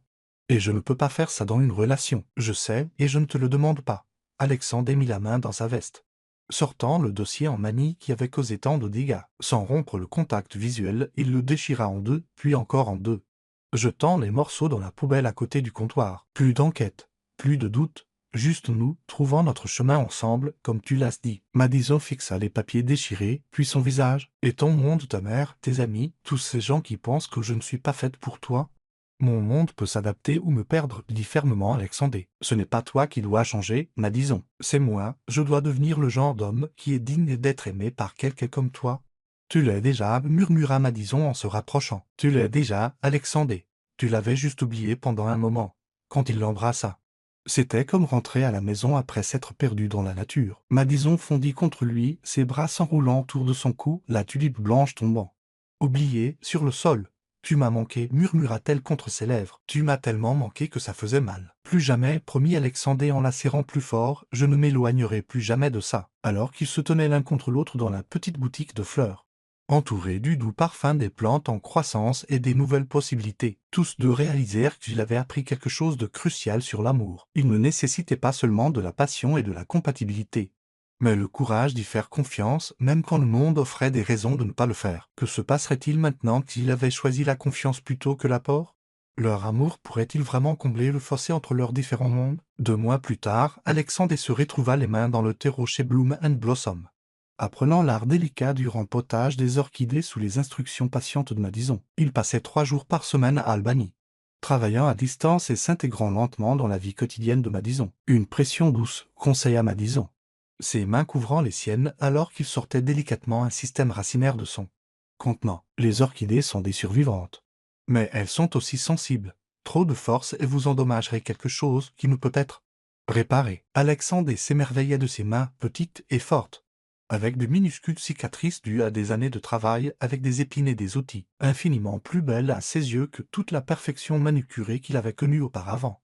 Comme la confiance, dit-il doucement. Madison leva les yeux vers lui, de la terre maculant sa joue, et sourit. Exactement comme la confiance. La boutique était devenue une seconde maison pour lui. Il avait appris à arranger des bouquets simples, à identifier les fleurs par leur seul parfum, à lire le langage subtil des couleurs et du symbolisme que Madison parlait couramment. Plus important encore, il avait appris à apprécier la satisfaction tranquille d'un travail qui rendait les gens heureux, plutôt que simplement rentable. Alexandre Morison, tu as de la terre sous les ongles, observa Emma Rodriguez en entrant dans la boutique avec son manque de cérémonie caractéristique. Elle en était venue à accepter sa présence avec un scepticisme bon enfant, le traitant comme l'animal exotique que Madison avait adopté. C'est thérapeutique, répondit Alexandre en transplantant soigneusement l'orchidée dans un nouveau mélange d'écorce. Très méditatif. Qui es-tu et qu'as-tu fait du requin de Manhattan? Demanda Emma, mais elle souriait. Sérieusement, m'a dit. Il est comme une personne complètement différente.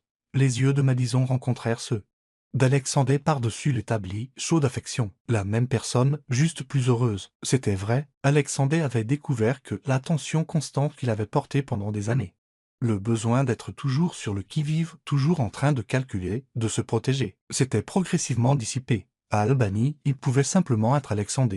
Pas Alexandre Morison du groupe Morison. Il pouvait faire des erreurs sans conséquence, rire sans arrière-pensée, aimer sans stratégie. La cloche au-dessus de la porte tinta et Patricia Sullivan entra, portant des sacs à emporter du café Madison. Elle s'était prise d'affection pour Alexandre au cours des derniers mois, surtout après qu'il eut réparé sa vieille voiture sans qu'on le lui demande, et qu'il eut passé un dimanche entier à l'aider à réorganiser les placards de sa cuisine. Le déjeuner pour les jardiniers qui travaillent dur, annonça-t-elle en déballant des contenants de soupe et de sandwich, bien que je n'arrive toujours pas à me faire à la vue de Naum avec une montre à 1000 $. En train de rempoter des plantes, c'est une montre à 2000 $, corrigea Alexandre, impassible, puis il sourit quand Patricia lui tapa sur le bras. Et je pense à l'échanger contre quelque chose de plus pratique. Comme quoi? Demanda Madison en s'asseyant à côté de lui sur le petit banc derrière le comptoir. Comme une bague, dit doucement Alexandre, ses yeux fixés sur les siens. Éventuellement, le souffle de Madison se coupa, mais avant qu'elle ne puisse répondre, la porte de la boutique s'ouvrit à nouveau, avec assez de force pour faire tinter la cloche de manière urgente. Eline Morison entra comme une armée en marche, ses cheveux argentés, parfaitement coiffés et son manteau de créateur rendant la petite boutique soudainement inadéquate. Alexandre, dit-elle, sa voix glaciale de désapprobation. J'essaie de te joindre depuis 3 jours. Alexandre se leva lentement, se déplaçant instinctivement légèrement devant Madison. Mère, je t'ai dit que je prenais du temps loin de la ville. Le regard vif d'Eline balaya l'intérieur humble de la boutique, les vêtements décontractés et les mains sales d'Alexandre, la simple tenue de travail de Madison et la posture protectrice de Patricia, son expression devint plus dédaigneuse à chaque observation. Du temps loin, répéta-t-elle. Alexandre, tu as manqué le mariage de Pomerton, l'enchère caritative pour le mai, et le dîner du conseil d'administration de demain soir. Nicholas me dit que tu envisages de prolonger ton congé sabbatique indéfiniment. J'envisage ce qui me rend heureux, répondit Alexandre calmement. C'est une expérience intéressante. Le bonheur est un luxe, Alexandre. Pas un but. Tu as des responsabilités, le groupe Morison, la fondation familiale. Ta position dans la société. Tout cela peut parfaitement fonctionner sans mon attention constante. L'interrompit Alexandre. Mieux. En fait, Michola est plus apte aux opérations quotidiennes que je ne l'ai jamais été. L'attention d'Iline se tourna vers Madison, qui était restée silencieuse mais alerte pendant l'échange. Et vous, dit-elle, sa voix aussi tranchante qu'une lame. Je suppose que vous pensez avoir gagné une sorte de prix? Madison se leva, fixant directement Iline. Je me considère par Alexandre comme un prix. Madame Morison, je le considère comme un partenaire. Partenaire? Le rire d'Iline était froid et méprisant. Ma chère enfant, avez-vous la moindre idée de ce à quoi vous avez affaire? Alexandre vaut plus que votre ville entière. Ses décisions affectent des milliers d'employés, des millions d'actifs, des générations d'héritage familial. Que pourriez-vous bien lui offrir qui justifierait l'abandon de tout cela? Les mots flottaient dans l'air comme un défi. Alexandre s'avança, sa voix dangereuse. Mère, c'est bon, dit doucement Madison, sa main touchant doucement son bras. Elle regarda Iline avec une calme assurance. Vous avez raison. Madame Morison, je ne peux pas offrir à Alexandre la richesse, la position sociale ou les relations d'affaires. Je ne peux pas lui donner accès à des personnes importantes ni améliorer sa réputation dans la société de Manhattan. Le sourire d'Iline était triomphant. Exactement mon point. Mais, continua Madison, sa voix gagnant en force. Je peux lui offrir quelque chose que tout votre argent et vos relations n'ont apparemment pas fourni. La chance d'être vraiment heureux, l'opportunité d'aimer quelqu'un qui ne veut rien de lui sauf sa présence, le cadeau d'être apprécié pour qui il est plutôt que pour ce qu'il peut faire pour quelqu'un. 1 000 000 s'approcha d'Iline, ses yeux verts flamboyants d'une intensité tranquille. Votre fils est l'homme le plus gentil, le plus généreux et le plus brillant que j'ai jamais connu. Mais vous avez passé tant d'années à lui apprendre à se voir comme un ensemble d'actifs et d'obligations qu'il a presque oublié qu'il est aussi juste une personne qui mérite d'être aimée. Le visage d'Iline était devenu très impassible. Et vous pensez être celle qu'il aimera? Je sais que je le suis, dit simplement Madison, parce que je l'aime. Complètement, inconditionnellement. Qu'il ait un sou en poche ou non, pouvez-vous en dire autant? Le silence qui suivit fut assourdissant. Iline regarda son fils, le regarda vraiment. Et Alexandre réalisa qu'elle le voyait clairement pour peut-être la première fois depuis des 0 100 000 0 100. Les rides de tension autour de ses yeux avaient disparu. Ses épaules ne portaient plus le poids du geste constant. Il avait l'air paisible. Je vois, dit finalement Iline, sa voix soigneusement neutre. Et quelles sont exactement vos intentions, Alexandre? Envisagez-vous d'abandonner l'œuvre de votre vie pour jouer à la maison à Albany? Alexandre se plaça à côté de Madison, prenant sa main tachée de terre dans la sienne. J'envisage de construire une vie qui inclut à la fois le travail, que je trouve significatif, et la femme sans laquelle je ne peux pas vivre. Si le groupe Morison ne peut pas fonctionner, avec moi partageant mon temps entre Manhattan et Albany, alors il est peut-être temps de restructurer mon rôle. Et si je refuse d'accepter cet arrangement? Alexandre regarda sa mère, la regarda vraiment, et vit quelque chose qu'il n'avait jamais remarqué auparavant. La peur. Peur de le perdre. Peur du changement. Peur d'un monde où l'amour comptait plus que l'héritage. Alors tu me perdras, dit-il doucement. Mère, je t'aime. Je respecte tout ce que toi et père avez construit, mais je ne sacrifierai pas mon bonheur pour préserver des traditions qui ne servent plus personne. Iline resta silencieuse un long moment, étudiant les visages autour d'elle, la détermination d'Alexandre, la force tranquille de Madison, la vigilance protectrice de Patricia, même l'inquiétude attentive d'Emma. Finalement, son attention se reporta sur Madison. Vous l'aimez vraiment, dit-elle, et ce n'était pas tout à fait une question. Oui, répondit simplement Madison, je l'aime vraiment. Iline hocha la tête une fois, sèchement. Alors je suppose que nous devrons trouver un moyen de faire fonctionner cela. Elle se tourna vers Alexandre. Mais tu n'abandonneras pas entièrement tes responsabilités. Le groupe Morison a besoin de leadership, même si ce leadership opère depuis des lieux non conventionnels. Alexandre sentit quelque chose de serré dans sa poitrine se relâcher enfin. Merci. Mère, ne me remercie pas encore, dit sèchement Iline. Si tu vas diviser ton temps entre deux mondes, tu devras le faire correctement. Mademoiselle Sullivan s'adressa-t-elle directement à Madison. Vous devrez apprendre à naviguer dans la société de Manhattan, que cela vous plaise ou non. Et Alexandre, tu devras prouver que l'amour ne rend pas faible. Alors qu'Iline se préparait à partir, elle s'arrêta à la porte. Mademoiselle Sullivan, le prochain gala de charité est dans 3 semaines. Je m'attends à vous y voir, habillée de manière appropriée, représentant cette famille avec dignité. Madison redressa les épaules. J'y serai. Bien. Et Mademoiselle Sullivan, appelez-moi Iline. Après que la porte se fut refermée derrière elle, la boutique tomba dans un silence stupéfait. Finalement, Emma le rompit. Est-ce que la terrifiante mère d'Alexandre Morison vient de te donner sa bénédiction? Madison s'affaissa sur le banc, soudainement chancelante. Je pense que oui. Alexandre la prit dans ses bras, la serrant fort. Tu as été incroyable, courageuse, forte et parfaite. J'étais terrifié. Admis Madison. Mais je pensais chaque mot. Je sais que oui. C'est pour ça que ça a marché. Alexandre se recula pour regarder son visage. Madison, es-tu sûr de ça? De naviguer dans mon monde, de traiter avec des gens comme ma mère? D'abandonner la vie simple que tu aimes, Madison considéra la question sérieusement. Je n'abandonne rien, Alexandre. J'ajoute à ce que j'ai. Ton monde n'a pas à remplacer le mien. Nous pouvons construire quelque chose de nouveau qui inclut les deux, alors qu'ils s'embrassaient dans la petite boutique de fleurs. Entourés du parfum des plantes en croissance et des nouvelles possibilités, tous deux réalisèrent qu'il avait appris quelque chose de crucial sur l'amour. Parfois, il ne s'agissait pas de choisir entre deux mondes, mais d'avoir le courage d'en créer un troisième. Que se passerait-il lorsque deux personnes refuseraient de laisser les circonstances dicter la forme de leur bonheur? Le gala de charité au Plaza 3 semaines plus tard fut une expérience entièrement différente de la première rencontre de Madison avec la société de Manhattan. Cette fois, elle entra dans la grande salle de bal vêtue d'une robe qu'elle avait choisie elle-même. Élégante, mais pas tape à l'œil. Sophistiquée, mais authentiquement elle. Plus important encore, elle entra en étant elle-même. Pas comme quelqu'un qui essaie de se transformer pour répondre aux attentes du monde d'Alexandre. Il y une horizon, resplendissante dans une soie bleue nuit. Les accueillit à l'entrée avec ce qui pourrait charitablement être appelé de la chaleur. Madison.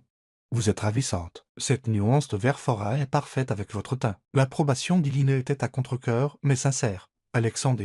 Essaie de te mêler aux autres. Les gens sont curieux de tes nouvelles priorités. En se déplaçant dans la foule, Madison remarqua immédiatement la différence. Au lieu d'une hostilité à peine voilée, elle rencontra une curiosité sincère. Plusieurs personnes l'approchèrent avec des questions sur le design floral, son travail à Albany, sa perspective sur la vie en petite ville, le fait qu'Alexandre ne la quitte jamais des yeux, sa fierté pour elle évidente et inébranlable. Aida beaucoup, Madison, ma chérie. Victoria Ratwell se matérialisa à côté d'eux, son sourire seulement légèrement prédateur. Tu es absolument radieuse. J'entends dire que tu as appris les fleurs à Alexandre. Entre autres choses, répondit Madison calmement, acceptant les bises qui semblaient être la salutation d'usage dans ce monde. Comme c'est fascinant. Tu sais, je pensais à redécorer mon appartement. Quelque chose de plus organique, de plus authentique. Peut-être pourrais-tu me recommander quelqu'un. Madison étudia le visage de Victoria, cherchant le sarcasme ou la moquerie, mais ne trouva qu'un intérêt sincère. En fait, je serais heureuse de vous consulter moi-même. Intégrer des éléments naturels dans les espaces urbains est quelque chose qui me passionne. Merveilleux. Discutons-en autour d'un déjeuner la semaine prochaine. Alors que Victoria s'éloignait, Alexandre fixa Madison avec étonnement. As-tu juste transformé l'approbation de ma mère et l'antagonisme de Victoria Ratwell en opportunité d'affaires? Je crois que oui, dit Madison, l'air tout aussi surprise. Est-ce que c'est permis, c'est brillant, murmura Alexandre en lui embrassant la tempe. Tu es brillante. La soirée continua de dépasser les attentes. Pendant le dîner, Madison se retrouva dans une conversation animée avec Nicholas Chen sur les pratiques commerciales durable, tandis qu'en face d'elle, Alexandre discutait du développement communautaire avec un directeur d'organisation à but non lucratif d'Albany qui se trouvait être présent. Vous savez, dit doucement Nicholas alors que le dessert était servi. Je vous dois des excuses. Madison leva les yeux de sa mousse au chocolat, surprise. Pourquoi? Pour ne pas avoir cru que vous étiez exactement ce que vous sembliez être, pour avoir laissé mon cynisme coûter potentiellement à Alexandre la meilleure chose de sa vie. L'expression de Nicholas était sérieuse. Je l'ai observé au cours des derniers mois. Et je me l'ai jamais vu aussi heureux, aussi complet. Il me rend heureuse aussi. Dis simplement Madison, nous sommes bons l'un pour l'autre. Oui. Vous l'êtes. Et je voulais que vous sachiez que je ferai tout ce qui est en mon pouvoir pour soutenir tout ce que vous déciderez de construire ensemble. Plus tard, pendant la partie dansante de la soirée, Alexandre mena Madison sur la piste alors que l'orchestre jouait quelque chose de doux et de romantique. Tu t'amuses? Demanda-t-il en la serrant contre lui. En fait, oui. Tout le monde a été charmant ce soir. Enfin, presque charmant, corrigea Madison, pensant à une certaine femme du monde qui avait fait des commentaires pointus sur les origines appropriées. Les gens réagissent à la confiance, observa Alexandre en la faisant tourner gracieusement. Ce soir, tu n'essaies pas de t'intégrer. Tu es juste toi-même et tu les laisses s'adapter à toi. C'est ce que je fais? Madison rit. J'ai plutôt l'impression d'être enfin assez à l'aise pour ne pas me soucier de savoir s'ils s'adaptent ou non. Encore mieux, à la fin de la chanson, Alexandre l'emmena hors de la piste de danse vers un coin plus calme de la salle de bal. Madison, il y a quelque chose dont je veux discuter avec toi. Ça a l'air de mauvais augure. Le contraire, enfin. Alexandre prit ses mains dans les siennes. Son expression sérieuse mais chaleureuse. J'ai réfléchi à ce dont nous avons parlé. Construire quelque chose de nouveau qui inclut nos deux mondes. J'ai une proposition. Le cœur de Madison commença à battre plus vite. Quel genre de proposition?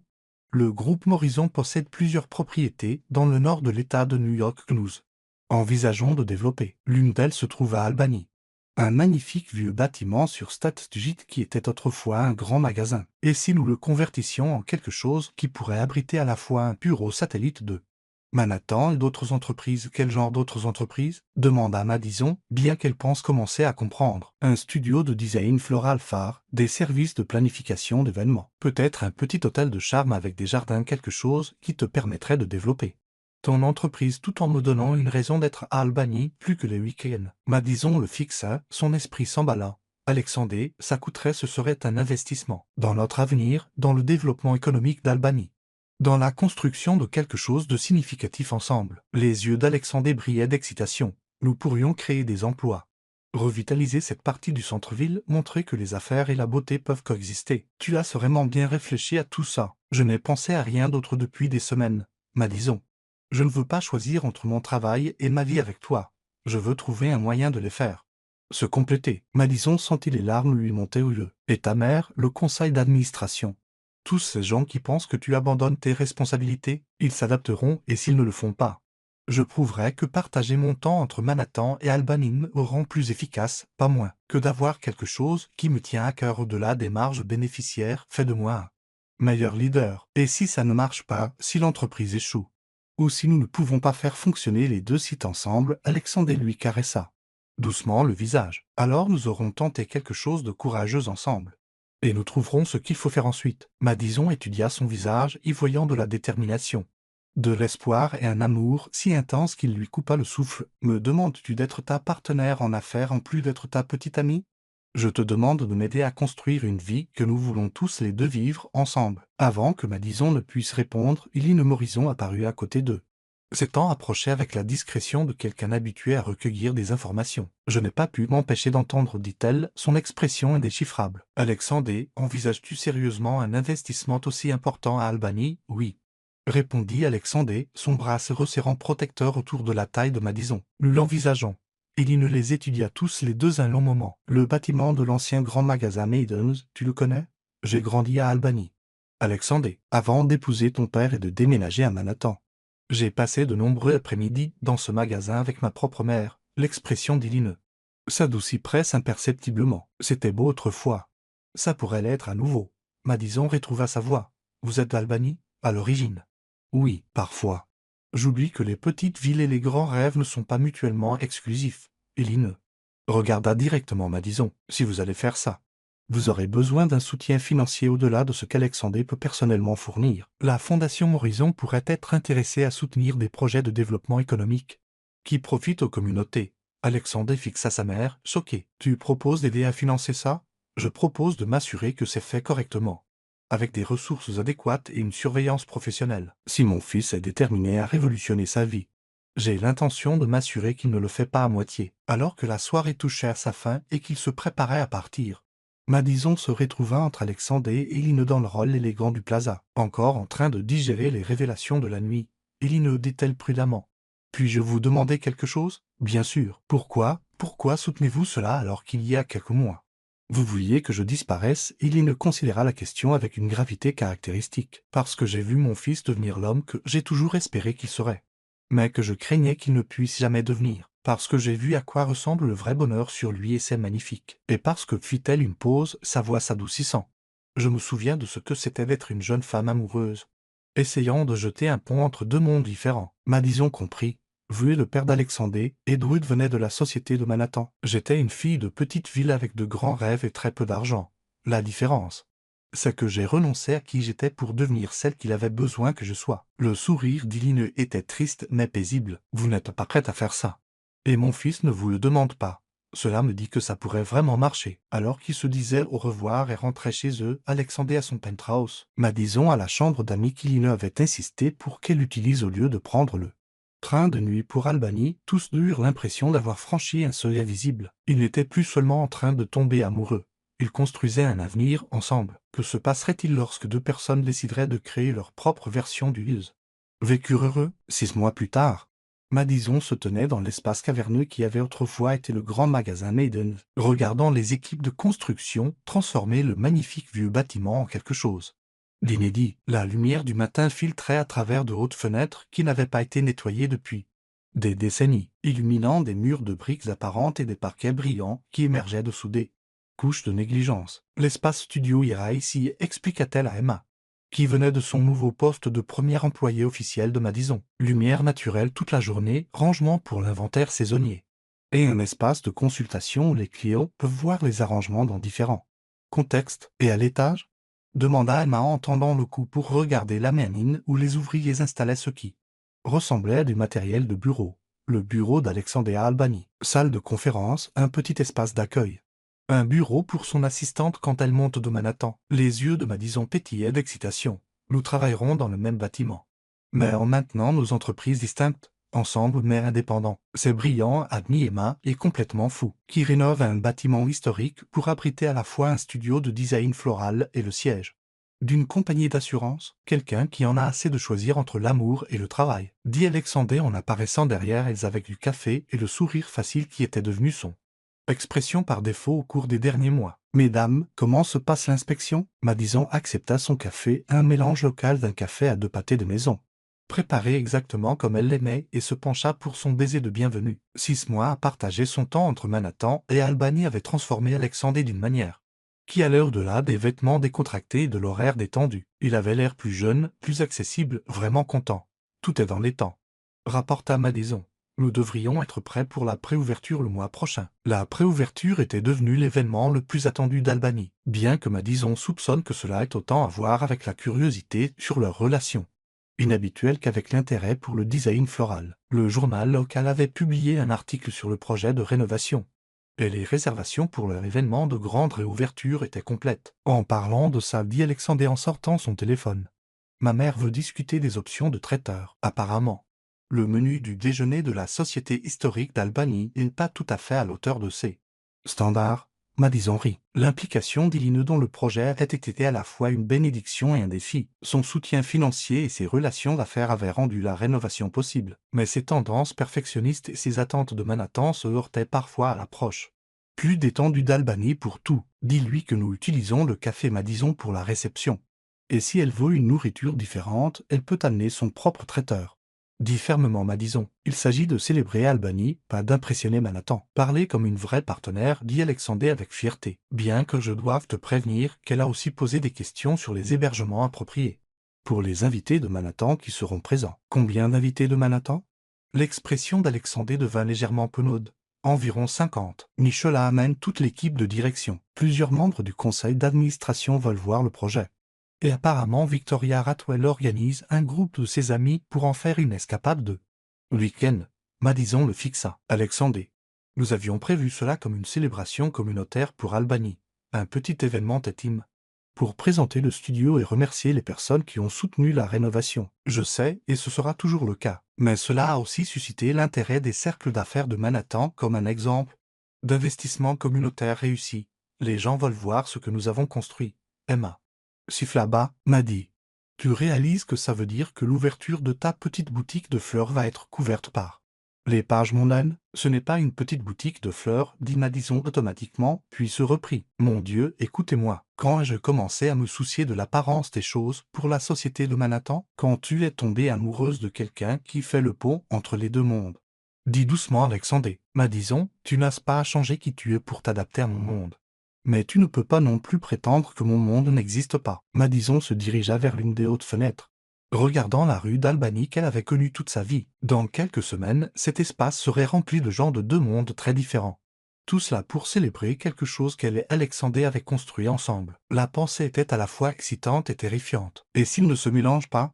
Demanda-t-elle doucement. Et si tes amis de Manhattan pensent qu'Albany est pittoresque et ennuyeux? Et que mes amis d'Albany pensent que tes gens sont prétentieux et déconnectés? Alexandre se plaça derrière elle, ses bras encerclant sa taille. Alors, ils devront trouver un moyen d'être polis les uns envers les autres pour une soirée. Parce que les gens qui leur tiennent à cœur sont importants les uns pour les autres. Et si c'était un désastre? Alors nous apprendrons quelque chose sur les opinions qui comptent vraiment pour nous. Emma se racla la gorge, pas pour interrompre ce moment philosophique, Mais Patricia vient d'envoyer un texto, elle apporte les premières compositions terminées pour que vous les examiniez. La mère de Madison avait surpris tout le monde en révélant un talent naturel pour le design floral à grande échelle, après avoir aidé à quelques petits événements. Elle était devenue la partenaire de Madison dans l'entreprise, s'occupant de la partie administrative tandis que Madison se concentrait sur le travail créatif et les relations avec les clients. Un timing parfait, dit Madison en se retournant vers l'espace principal.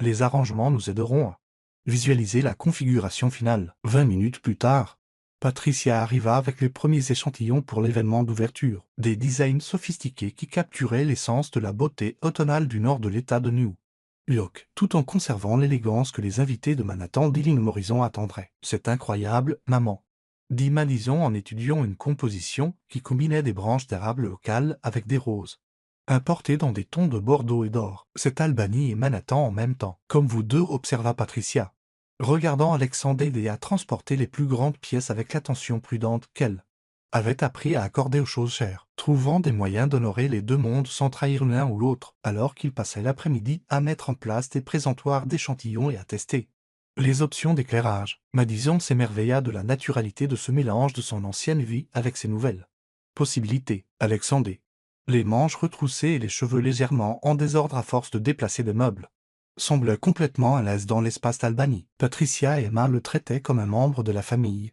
leur méfiance initiale ayant depuis longtemps été remplacée par une affection sincère. Madison, dit Alexandre pendant une pause dans l'installation. Il y a quelque chose que je veux te montrer. Il la conduisit à la mezzanine, où son espace de bureau était presque terminé. Le design était classique mais chaleureux, du cuir, du bois et des luminaires en laiton qui s'intégreraient parfaitement à Manhattan, mais qui semblait confortable plutôt qu'intimidant. « C'est magnifique, dit Madison en passant la main sur la table de conférence polie. Très PDG, mais accessible. Regarde de plus près, dit Alexandre en la guidant vers la fenêtre qui donnait sur l'étage principal. Madison suivit son regard et réalisa ce qu'elle voyait. De la fenêtre de son bureau, Alexandre aurait une vue parfaite sur son espace studio. Il pourrait la regarder travailler, la voir avec des clients, faire partie de son monde même lorsqu'il menait ses affaires. « Tu as planifié ça ?» dit-elle doucement. « J'ai planifié ça. Je voulais pouvoir lever les yeux de n'importe quelle négociation et te voir créer quelque chose de des 1000-100. Je voulais que tu puisses lever les yeux et me voir, savoir que je suis là. Que nous construisons ça ensemble. » Madison sentit les larmes lui piquer les yeux. « Alexandre Morrison, deviens-tu sentimental ?»« Complètement sentimental. » confirma-t-il en la prenant dans ses bras. « Madison, j'ai quelque chose à te demander. »« Quoi ?» Au lieu de répondre par des mots, Alexandre mit la main dans la poche de sa veste et en sortit une petite boîte en velours. Le cœur de Madison s'arrêta. « Alexandre, je sais que ce n'est pas la demande en mariage romantique que tu imaginais probablement, dit-il, la voix légèrement tremblante. Nous sommes couverts de sueur, entourés de matériel de construction. Et ta mère est certainement en train d'écouter aux portes en bas. Je n'écoute pas aux portes, flotta la voix de Patricia depuis l'étage principal, les faisant rire tous les deux. Mais continua Alexandre en s'agenouillant au milieu de son bureau inachevé. Je ne peux pas attendre un jour de plus pour te demander d'être ma femme. Madison Sullivan, tu m'as appris ce que signifie construire une vie qui a du sens. Aimer quelqu'un complètement, choisir le courage plutôt que la sécurité chaque jour. Il ouvrit la boîte, révélant une bague qui coupa le souffle de Madison, une monture vintage qui ressemblait à quelque chose des années 1920, avec un diamant central entouré de pierres plus petites qui captaient la lumière de l'après-midi, comme des étoiles capturées. « Veux-tu m'épouser ?» demanda Alexandre. « Veux-tu m'aider à continuer de construire cette vie que nous avons commencée ? Veux-tu me laisser t'aimer pour toujours ?» Madison le regarda. Cet homme qui avait tout changé dans sa vie pour créer de l'espace pour leur amour, qui avait appris à arranger les fleurs, à apprécier les petits cafés de ville et à valoriser l'authenticité plutôt que l'image, et sentit son cœur déborder de certitude. « Oui, murmura-t-elle, puis plus fort, oui, absolument oui. » Alors qu'Alexandre lui glissait la bague au doigt et la tirait vers lui pour un baiser qui avait le goût des promesses et de l'éternité, des acclamations éclatèrent en bas. Apparemment, Patricia, Emma et plusieurs ouvriers du bâtiment avaient en effet écouté aux portes. « Eh bien, dit Madison, essoufflé, quand ils se séparèrent. Je suppose que nous planifions 2 événements maintenant. Le meilleur genre de problème à avoir, murmura Alexandre contre ses lèvres, alors que la lumière automnale d'Albany filtrait à travers les fenêtres de leur espace partagé. Madison réalisa qu'il avait fait quelque chose d'extraordinaire. Ils avaient créé une histoire d'amour qui honorait leurs 2 histoires, tout en construisant un avenir que ni l'un ni l'autre n'aurait pu imaginer seul. Que se passerait-il lorsque 2 personnes refuseraient de choisir entre l'amour et l'ambition ? trouvant plutôt des moyens de les faire danser ensemble. Le matin de la grande ouverture était frais et clair, avec ce genre de lumière automnale qui donnait à tout un aspect doré. Madison se réveilla avant son réveil dans le petit appartement au-dessus du studio, un espace qu'il avait créé pour les nuits où le travail tardif rendait le trajet de retour au penthouse d'Alexandre peu pratique. Alexandre était déjà debout, à la fenêtre avec un café, vêtu d'un hanging et d'un pull qui lui donnait l'air d'un mannequin de magazine faisant semblant d'être décontracté. La bague de fiançailles au doigt de Madison capta la lumière alors qu'elle s'étirait. Encore irréelle après 3 semaines à la portée. Nerveuse demanda-t-il en se tournant pour lui sourire avec la chaleur facile qui était devenue sa façon préférée de commencer chaque journée. Terrifiée, admit Madison en acceptant le café qu'il lui apporta. Cet après-midi, ta mère, Victoria Ratwell et la moitié de la société de Manhattan vont critiquer l'œuvre de ma vie. Pendant ce temps, tous ceux que je connais depuis l'enfance regarderont pour voir si je suis devenu trop chic pour Albany. Et tu t'inquiètes de Madison considéra la question sérieusement. Je m'inquiète d'essayer trop fort d'être impressionnante et de perdre ce qui rend cela spécial. Ou de ne pas essayer assez fort et de décevoir les gens qui ont investi en nous. Alexandre s'assit sur le bord du lit, prenant sa main libre dans la sienne. Madison, te souviens-tu de ce que tu m'as dit le soir de notre rencontre?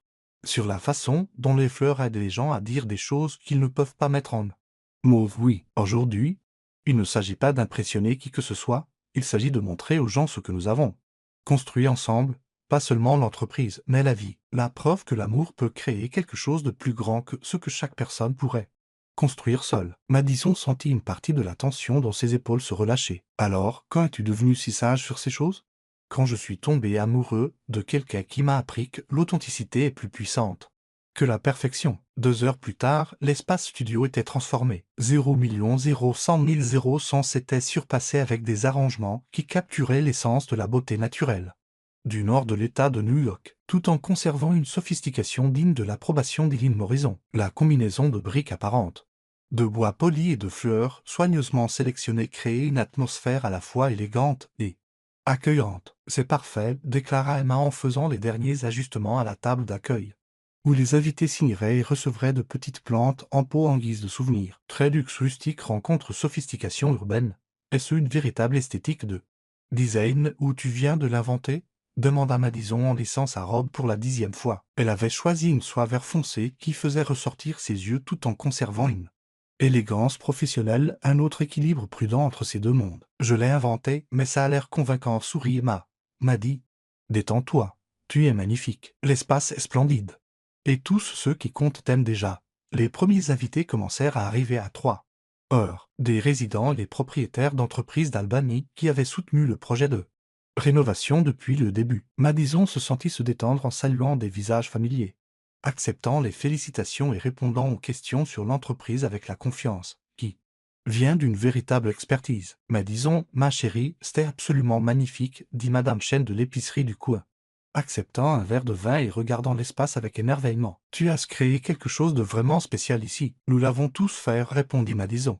Sincèrement, cela n'aurait pas été possible sans le soutien de la communauté. Alors que de plus en plus de locaux arrivaient, l'atmosphère devint chaleureuse et festive. Alexandre se déplaçait dans la foule avec aisance, se souvenant des noms et posant des questions sur les familles et les entreprises avec un intérêt sincère. 6 mois à passer du temps à Albany l'avaient transformé d'un étranger en quelqu'un que la communauté avait revendiqué comme sien. À 4h30, le contingent de Manhattan commença à arriver. Illinois Horizon menait le défilé, resplendissante dans des couleurs automnales discrètes qui coûtaient probablement plus cher que les hypothèques de la plupart des gens. Elle inspecta l'espace avec l'œil critique de quelqu'un habitué à évaluer les investissements. Très impressionnante, prononça-t-elle, acceptant un verre de vin de Patricia avec ce qui aurait pu être de la chaleur. Vous avez créé quelque chose d'assez unique ici. Merci, répondit Madison, ne sachant pas si l'approbation d'Illinois était professionnelle ou personnelle. Les projections financières qu'Alexandre a partagées avec le conseil de la fondation étaient convaincante, mais en voyant l'exécution, il s'interrompit, regardant Alexandre expliquer l'importance historique d'Albany à un groupe d'invités de Manhattan, tout en aidant une résidente locale âgée à s'asseoir. Eh bien, il est clair que c'est plus qu'une simple entreprise. L'après-midi continua de dépasser les attentes de Madison. Les invités de Manhattan exprimèrent un intérêt sincère pour son travail, posant des questions éclairées sur les pratiques durables et l'approvisionnement local. Les résidents d'Albany semblaient énergisés plutôt qu'intimidés par la foule cosmopolite partageant fièrement leurs propres histoires sur l'histoire du bâtiment et le caractère de la ville. Victoria Ratwell, que Madison s'était préparé à tolérer au mieux, l'a surpris en passant une commande substantielle pour des arrangements de vacances et en exprimant son intérêt pour l'organisation d'un atelier de design floral pour ses amis de Manhattan. « Vous avez fait quelque chose de remarquable ici, » dit Victoria en étudiant une composition qui combinait des fleurs sauvages avec des roses d'une manière qui n'aurait pas dû fonctionner mais qui le faisait absolument. Cela semble authentique, pas comme quelqu'un qui essaie de copier le style de Manhattan, mais comme quelqu'un qui a créé sa propre esthétique. C'était le but, répondit Madison, encore un peu méfiante des motifs de Victoria. Eh bien, vous avez réussi. Alexandre a de la chance d'avoir trouvé quelqu'un qui enrichit sa vie plutôt que de simplement s'y intégrer. Alors que la partie officielle de l'événement touchait à sa fin et que les conversations devenaient plus détendues, Madison se retrouva debout avec Alexandre près de la fenêtre qui donnait sur Statsjet. La lumière de fin d'après-midi dorait tout, et à l'intérieur de leur espace, deux communautés qui avaient toutes les raisons de rester séparées trouvaient un terrain d'entente dans l'appréciation de la beauté et de l'artisanat. « Comment penses-tu que ça se passe » demanda-t-elle doucement. « Je pense, dit Alexandre, ses bras glissant autour de sa taille, que nous venons de prouver que nos mondes peuvent non seulement coexister mais aussi se compléter. Ta mère a l'air contente. Ma mère est impressionnée. Ce qui est différent mais tout aussi important. Elle discute avec Patricia des opportunités de collaboration pour les prochains événements de la fondation. » Madison regarda de l'autre côté de la pièce, où Eileen et Patricia étaient en effet en pleine conversation, comparant des notes sur ce qui semblait être la logistique de la planification d'événements. La vue de leur mère trouvant un terrain d'entente professionnelle ressemblait à un autre petit miracle. « Alexandre, dit soudainement Madison, je veux faire une annonce. » « Quel genre d'annonce ?» Au lieu de répondre, Madison se déplaça au centre de la pièce, tapotant doucement son verre de vin pour attirer l'attention de tous. Les conversations se turent progressivement, tandis que les visages se tournaient vers elle avec attente. « Merci à tous d'être ici aujourd'hui, » commença Madison, sa voix portant clairement à travers l'espace. « Il y a 6 mois, ce bâtiment était vide. Et Alexandre et moi essayons de trouver comment construire une vie qui honore à la fois nos histoires et nos rêves pour l'avenir. » Alexandre se plaça à côté d'elle, la surprise et la fierté évidente dans son expression. « Aujourd'hui, nous n'ouvrons pas seulement une entreprise, » continua Madison, gagnant en confiance au fur et à mesure qu'elle parlait. « Nous célébrons ce qui se passe lorsque les communautés se rassemblent pour soutenir quelque chose de plus grand qu'elles-mêmes. Nous prouvons que l'amour ne nécessite pas de choisir entre qui vous étiez et qui vous voulez devenir. » Elle se tourna pour regarder directement Alexandre, le cœur plein de certitude. « Et nous annonçons que cet espace accueillera notre réception de mariage au printemps. » L'annonce fut accueillie par des applaudissements ravis des deux communautés. Eileen Morrison semblait à la fois choquée et ravie, tandis que Patricia pleurait ouvertement de joie. « Tu veux te marier ici ?» demanda doucement Alexandre, ses yeux brillants d'émotion. « Je veux me marier dans l'espace que nous avons construit ensemble, entouré des gens qui nous ont aidés à croire que c'était possible, » répondit Madison. « Albany et Manhattan, les fleurs et les affaires. Toutes les différentes parties de ce que nous sommes, célébrons ensemble. » Alexandre l'embrassa alors, longuement, doucement et plein de promesses, tandis que leur communauté réunie applaudissait autour d'eux, alors que la célébration se poursuivait dans la soirée. Madison réalisa qu'il avait accompli quelque chose qu'elle n'avait jamais osé espérer. Ils avaient créé une histoire d'amour qui n'exigeait de personne de sacrifier qui ils étaient, seulement de devenir des versions plus généreuses d'eux-mêmes. Que se passerait-il lorsque deux personnes décideraient que la meilleure façon d'honorer leur amour était de le partager avec tous ceux qui l'avaient rendu possible? 3 mois avant le mariage, Madison se tenait dans son studio à 5h30 du matin, entouré d'arrangements à moitié terminés et du chaos contrôlé qui précédait son plus grand événement à ce jour, la célébration du 70e anniversaire d'Eileen Morrison. Ce qui avait commencé comme un simple dîner de famille s'était transformé en un gala de 200 personnes qui servirait essentiellement de test pour sa réception de mariage. « Les roses ne sont toujours pas de la bonne teinte, » marmonna Madison, étudiant les centres de table qu'elle perfectionnait depuis des semaines. Eileen avait demandé quelque chose qui capture l'essence du printemps à Manhattan, ce qui était à la fois spécifique et incroyablement vague. Alexandre apparut à la porte, déjà habillé pour le travail malgré l'heure matinale, portant du café et l'expression inquiète qu'il avait de plus en plus souvent à l'approche de l'événement. « Tu n'es pas venu te coucher la nuit dernière, dit-il doucement, posant le café à côté d'elle et étudiant son visage avec inquiétude. « Madison, quand as-tu mangé pour la dernière fois quelque chose d'autre que ce qu'Emma t'a apporté du café ?»« J'ai mangé la moitié d'un sandouillère, » répondit distraitement Madison, ajustant le placement de pivoine blanche avec la précision obsessionnelle qui indiquait qu'elle était proche de son point de rupture. Celles-ci doivent être parfaites, Alexandre. Les amis de ta mère s'attendent à une exécution de niveau Manhattan. Et si je les déçois, alors nous trouverons une solution, termina fermement Alexandre. Madison, regarde-moi, elle se tourna à contre-cœur des arrangements. Et le cœur d'Alexandre se serra à l'épuisement évident dans ses yeux verts. Les 3 derniers mois avaient été un tourbillon d'affaires en pleine croissance. De planification de mariage et de pression pour se montrer digne de l'investissement de la famille. Morison, tu t'épuises, dit-il doucement. Cet événement est important. Mais il ne vaut pas la peine de te rendre malade. Facile à dire pour toi, rétorqua Madison. Puis elle parut immédiatement navrée. Je suis désolé, je ne voulais pas si tu le voulais. Et tu as raison. Alexandre la prit dans ses bras. Malgré sa résistance à demi-mesure. C'est plus facile pour moi de le dire. Je suis né dans ce monde. Je connais ces gens, je comprends leurs attentes, je peux naviguer dans leur jugement sans y penser. Tu dois apprendre et faire tes preuves simultanément. Madison fondit contre lui. Son calme soigneusement entretenu se fissura enfin. Je suis terrifié à l'idée de tout gâcher. Pas seulement la fête, mais tout. Et si je n'arrive pas à faire partie de ton monde? Et si s'aimer ne suffit pas quand la pression devient réelle? Alors nous trouverons un autre moyen, dit Alexandre, sa voix stable et sûre. Madison, je n'ai pas besoin que tu sois parfaite à ça. J'ai besoin que tu sois toi, la femme qui voit la beauté en tout, et qui fait que tout le monde autour d'elle se sent valorisé. Mais ta mère devra accepter qu'elle aura une belle fille, qui se soucie plus de rendre les gens heureux que de les impressionner. Et honnêtement, je pense que c'était exactement ce dont elle a besoin. Madison se recula pour étudier son visage. Tu le crois vraiment, je le sais. Alexandre glissa une mèche de cheveux derrière son oreille, son contact doux. Madison. Ma mère a passé 40 ans à être la parfaite femme du monde. Elle a organisé des événements impeccables, porté les bons vêtements, dit les bonnes choses. Et quelque part en chemin, elle a oublié comment simplement profiter de célébrer avec les gens qui lui tiennent à cœur. Et tu penses que je peux le lui rappeler? Je pense que tu l'as déjà fait. As-tu vu comment elle s'illumine quand elle parle de travailler avec Patricia sur les événements de la fondation? Ou comment elle a commencé à te demander ton avis sur des choses qui n'ont rien à voir avec les fleurs? Madison y réfléchit, sentant une partie de la tension dans ses épaules se relâcher. Il était vrai qu'Eileen était devenue plus collaborative au cours des derniers mois, sollicitant l'avis de Madison sur tout, des galas de la fondation au menu des dîners de famille. D'accord, dit finalement Madison. Mais si les pivoines ne vont pas avec l'éclairage, alors nous ajusterons l'éclairage.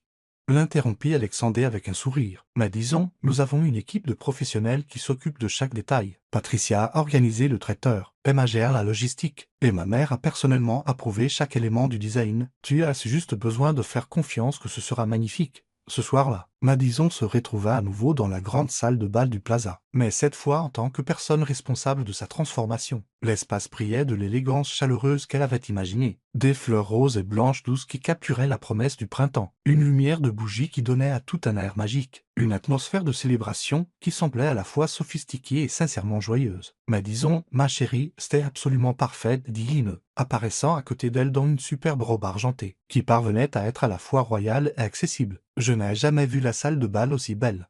Merci, répondit Madison, surprise par la chaleur sincère de la voix d'Eileen. Je voulais que ça ressemble au printemps en ville, plein d'espoir et d'élégance en même temps.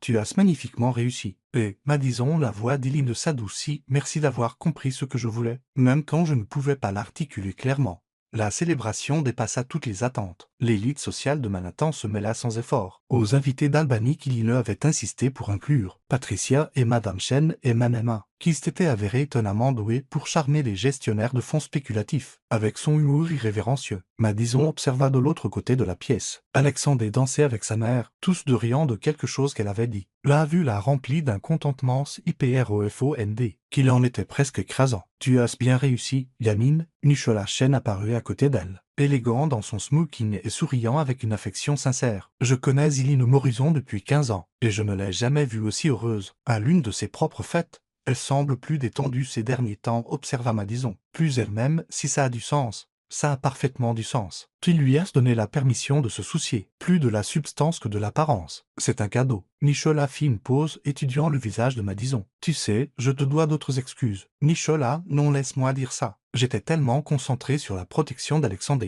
contre les complications potentielles que j'ai failli lui faire perdre la meilleure chose de sa vie. Tu l'as rendu meilleur, plus réfléchi, plus généreux, plus disposé à prendre des risques significatifs. Le groupe Morison est plus fort, grâce à ton influence sur lui. Avant que Madison ne puisse répondre, Victoria Ratwell s'approcha, avec 2 coupes de champagne, et une expression que Madison avait appris à reconnaître, comme la version de Victoria de la sincérité. Madison, je dois te voler un instant, dit Victoria, la guidant vers un coin plus calme de la salle de bal. J'ai une proposition. Quel genre de proposition?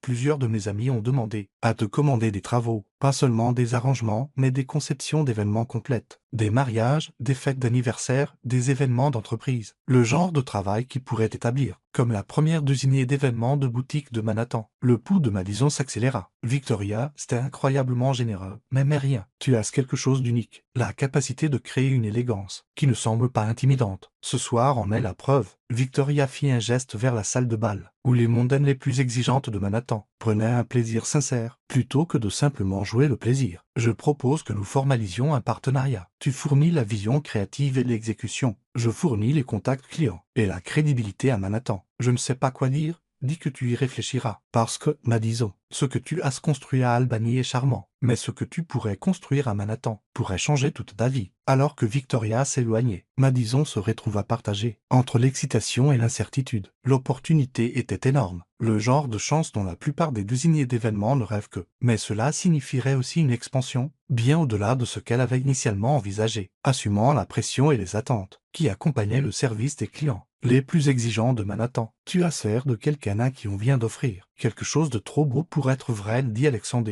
apparaissant à son coude, avec le timing intuitif qui était devenu une seconde nature après des mois ensemble. Victoria veut s'associer avec moi, design d'événements à Manhattan, client de haut profil, tout le tralala. Madison se tourna pour lui faire face, cherchant dans son expression des conseils. C'est une opportunité incroyable, mais, ça changerait tout. L'échelle, la pression, l'engagement en temps. Je construirais essentiellement une entreprise complètement différente de ce que nous avons commencé à Albany. Alexandre resta silencieux un moment, regardant sa mère de l'autre côté de la pièce, alors qu'elle discutait vivement avec Patricia de travaux pour la fondation. Que veux-tu faire? Je ne sais pas. Il y a 6 mois, je pensais que mon plus grand rêve était d'ouvrir ma propre boutique de fleurs. Maintenant, Victoria Ratwell propose de faire de moi la prochaine grande désignée d'événements de Manhattan. Ça semble surréaliste. Madison, regarde cette pièce, dit doucement Alexandre. Que vois-tu? Madison suivit son regard, observant les visages des invités, qui prenaient un plaisir sincère, l'atmosphère élégante mais chaleureuse qu'elle avait créée, la façon dont les participants de Manhattan et d'Albany se mélangeaient naturellement. Je vois des gens heureux, dit-elle lentement. Exactement. Tu vois des gens heureux, pas des gens impressionnés. C'est ton don. Créer des expériences qui font que les gens se sentent valorisés et célébrés, pas des performances conçues pour exhiber la richesse ou le statut. Et tu penses que je peux faire ça? À plus grande échelle, je pense que tu peux faire tout ce que tu décides de faire. Mais plus important encore, je pense que tu ne devrais faire que des choses qui correspondent à qui tu es. Alexandre prit ses mains, son expression sérieuse. L'offre de Victoria est flatteuse, mais elle vient avec des attentes. Le design d'événements à Manhattan à ce niveau ne consiste pas à rendre les gens heureux. Il s'agit de créer des spectacles qui renforcent les hiérarchies sociales. Madison sentit la clarté s'installer dans sa poitrine, comme une profonde respiration. Tu as raison. Ceci fit-elle un geste vers la salle de bal, ça nous ressemble. Élégant mais authentique. Impressionnant mais pas intimidant. Si je commençais à courir après les plus grands événements de Manhattan, je perdrais ce qui rend notre travail spécial. Alors que diras-tu à Victoria que je suis flatté, mais que je suis plus intéressé à construire quelque chose de durable à Albany, qui sert occasionnellement des clients de Manhattan, qu'à devenir une désignée d'événements à plein temps à Manhattan, qui a perdu le contact avec ceux qui l'a inspiré en premier lieu. Le sourire d'Alexandre était brillant, de fierté et de soulagement. Ça semble être exactement la bonne réponse. Alors que la soirée touchait à sa fin, et que les invités commençaient à faire leurs adieux, il s'approcha de Madison, avec une expression inhabituellement émotive. « Ma chère, dit-elle, prenant les mains de Madison dans les siennes, cette soirée a été tout ce que je ne savais pas que je voulais. Élégante mais chaleureuse, sophistiquée mais authentique. Tu m'as offert la plus significative célébration d'anniversaire que j'ai eue depuis des années. Je suis si heureuse que vous ayez apprécié, répondit Madison, surprise par les larmes dans les yeux d'Iline, plus qu'apprécié. Tu m'as rappelé pourquoi nous célébrons. En premier lieu, pas pour impressionner les autres, mais pour honorer les personnes et les moments qui nous importent. Iline fit une pause, semblant rassembler son courage. Disons, je te dois des excuses. Madame Morison, Iline, s'il te plaît. Eh oui, je te dois des excuses. Quand Alexandre t'a introduite dans nos vies, je t'ai vu comme une menace pour les traditions que j'avais passé des décennies à construire. J'ai échoué à reconnaître que les traditions n'ont d'importance que si elles servent les personnes qu'elles sont censées honorer. Madison sentit sa gorge se serrer d'émotion. Iline, vous n'avez pas besoin de si j'en ai besoin, parce que tu m'as donné quelque chose de précieux. Tu m'as rendu mon fils, pleinement et entièrement, pas l'héritier dévoué, qui disparaissait lentement, sous le poids des attentes, mais l'homme que j'ai toujours espéré qu'il deviendrait. La voix d'Iline devint plus forte, et tu m'as montré que l'amour ne diminue pas. Quand il est partagé généreusement, il se multiplie, alors qu'Iline s'éloignait pour trouver Alexandre. Madison se tenait dans la salle de bal presque vide, entourée de la douce lueur des bougies et du parfum persistant des fleurs de printemps. Dans quelques heures, l'espace serait restauré à sa grandeur habituelle, mais ce soir, il gardait le souvenir de quelque chose de magnifique qu'ils avaient créé ensemble. Prête à rentrer à la maison, demanda Alexandre, apparaissant à côté d'elle, avec leur manteau. Quelle maison? Demanda Madison avec un sourire. Le penthouse de Manhattan, ou l'appartement d'Albany, où que tu sois, c'est la maison, répondit Alexandre,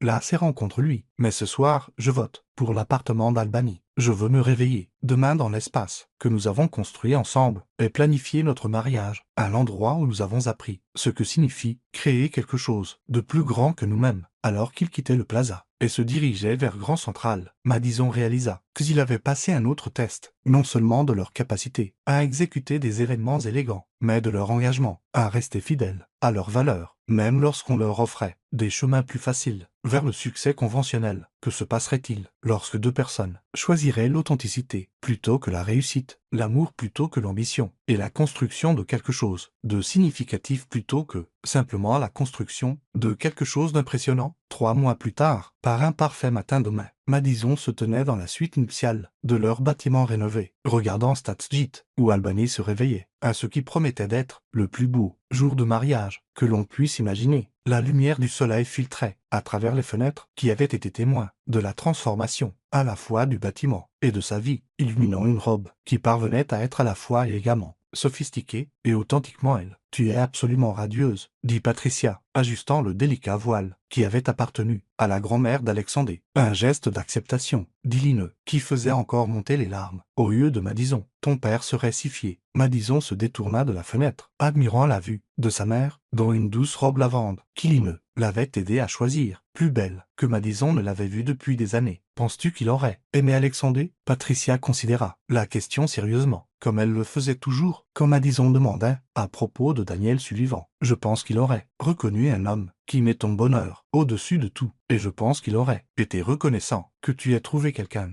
d'assez fort pour te mériter. Emma fit irruption par la porte, resplendissante dans sa robe de demoiselle d'honneur, et portant un bouquet qui coupa le souffle de Madison. Des roses blanches pour un nouvel amour, de la lavande pour la dévotion, de la gypsophile pour un amour éternel, le tout enveloppé dans un ruban de soie, de la couleur exacte des yeux d'Alexandre. Le bouquet de ton marié, annonça Emma, puis sa voix s'adoucit. Maddy, c'est la plus belle chose que j'ai jamais créée, et j'inclus les centres de table de ce soir dans cette évaluation. Madison accepta le bouquet, les mains tremblantes, s'émerveillant de la perfection avec laquelle il capturait tout ce qu'elle voulait dire. En ce jour, Emma, c'est parfait, tout est parfait, parce que tout est exactement comme il se doit, dit Iline, apparaissant à la porte dans une robe couleur champagne, qui parvenait à être à la fois élégante pour la mère du marié et étonnamment chaleureuse. Mais disons, ma chère, tu es absolument stupéfiante. Merci d'avoir partagé le voile de votre grand-mère, dit Madison, l'émotion rendant sa voix épaisse. Cela signifie plus que je ne peux l'exprimer. Cela signifie que tu es de la famille, répondit simplement Iline,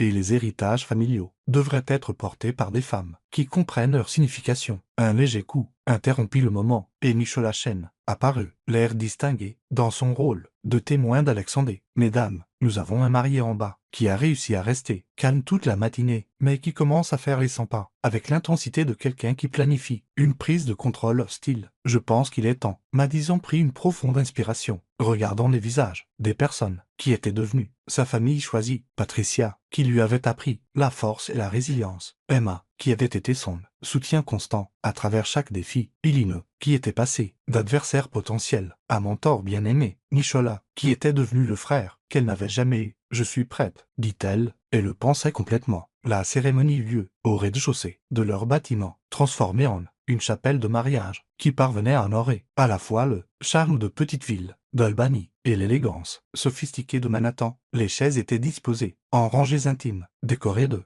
rubans et de fleurs, qui capturaient l'essence du printemps. Dans le nord de l'État de New York, l'hôtel était encadré par les briques apparentes et les hautes fenêtres qui étaient devenues la signature de leur espace partagé. Alors que Madison descendait l'allée improvisée au bras de Patricia, elles avaient décidé ensemble que sa mère devait être celle qui l'amènerait à l'hôtel. Elle vit leur communauté réunie en célébration. Les amis et voisins d'Albany étaient assis à côté des mondains de Manhattan et des collègues d'affaires, unis dans leur affection pour le couple qui avait réussi un amour impossible. Mais Madison ne voyait qu'Alexandre, debout à l'hôtel, dans un smoking parfaitement taillé, son visage rayonnant de joie et d'amour et d'une émotion à peine contenue. Quand leurs yeux se rencontrèrent, son sourire était si brillant que plusieurs invités affirmèrent plus tard qu'ils pouvaient sentir le bonheur rayonner de lui. « Cher bien-aimé », commença l'officiant, mais Madison entendit à peine les mots traditionnels. Elle était perdue dans les yeux d'Alexandre, dans la certitude qu'ils avaient trouvé quelque chose d'extraordinaire ensemble. Quand vint le moment des vœux, Alexandre parla en premier, sa voix forte et claire, portant à travers leur espace partagé. « Madison, avant de te rencontrer, je pensais que le succès signifiait contrôler chaque variable, éliminer chaque risque, construire des murs assez hauts pour me protéger de tous ceux qui pourraient me blesser. Tu m'as appris que le plus grand risque n'est pas d'ouvrir son cœur, c'est de le garder fermé à la possibilité d'un amour réel. » La voix d'Alexandre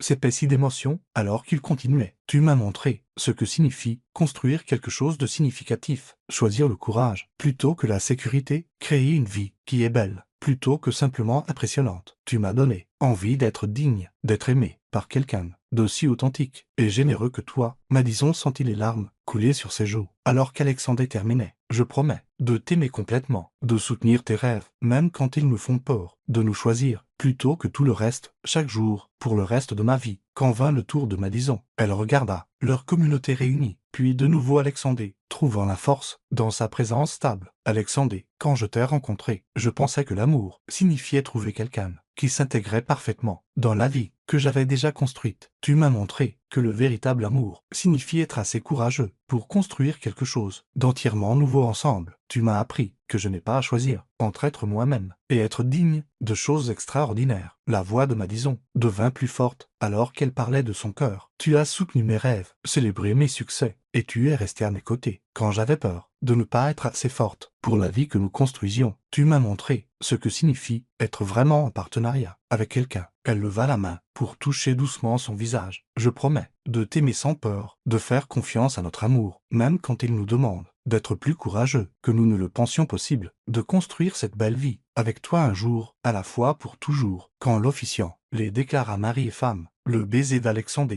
fut tendre et joyeux, et plein de promesses. La célébration qui éclata de leurs invités fut spontanée et sincère, la chaleur d'Albany se mêlant à la sophistication de Manhattan dans une harmonie qui capturait parfaitement ce qu'ils avaient accompli ensemble. La réception passa sans heurts, de la cérémonie à la célébration, avec un dîner servi dans le même espace qui avait été témoin de leurs vœux. Les tables étaient disposées pour encourager le mélange entre leurs différentes communautés, et la soirée devint un témoignage de ce qui était possible quand les gens s'approchaient les uns des autres avec curiosité plutôt que jugement. Illinois et Patricia portèrent un TOAST commun qui fit pleurer la plupart des invités, parlant de, voire de personnes, choisir l'amour plutôt que la convention, et construire quelque chose de beau à partir de leur courage. Victoria Ratwell surprit tout le monde en faisant une lecture sincère sur la nature d'un véritable partenariat. Même Nicholas, habituellement réservé, fit un discours sur le fait d'être témoin de l'amour, transformer deux individus en quelque chose de plus grand que la somme de leurs parties. Alors que la soirée avançait et que les invités se déplaçaient entre l'espace de réception et la petite piste de danse qu'ils avaient créée, Madison se retrouva debout avec Alexandre,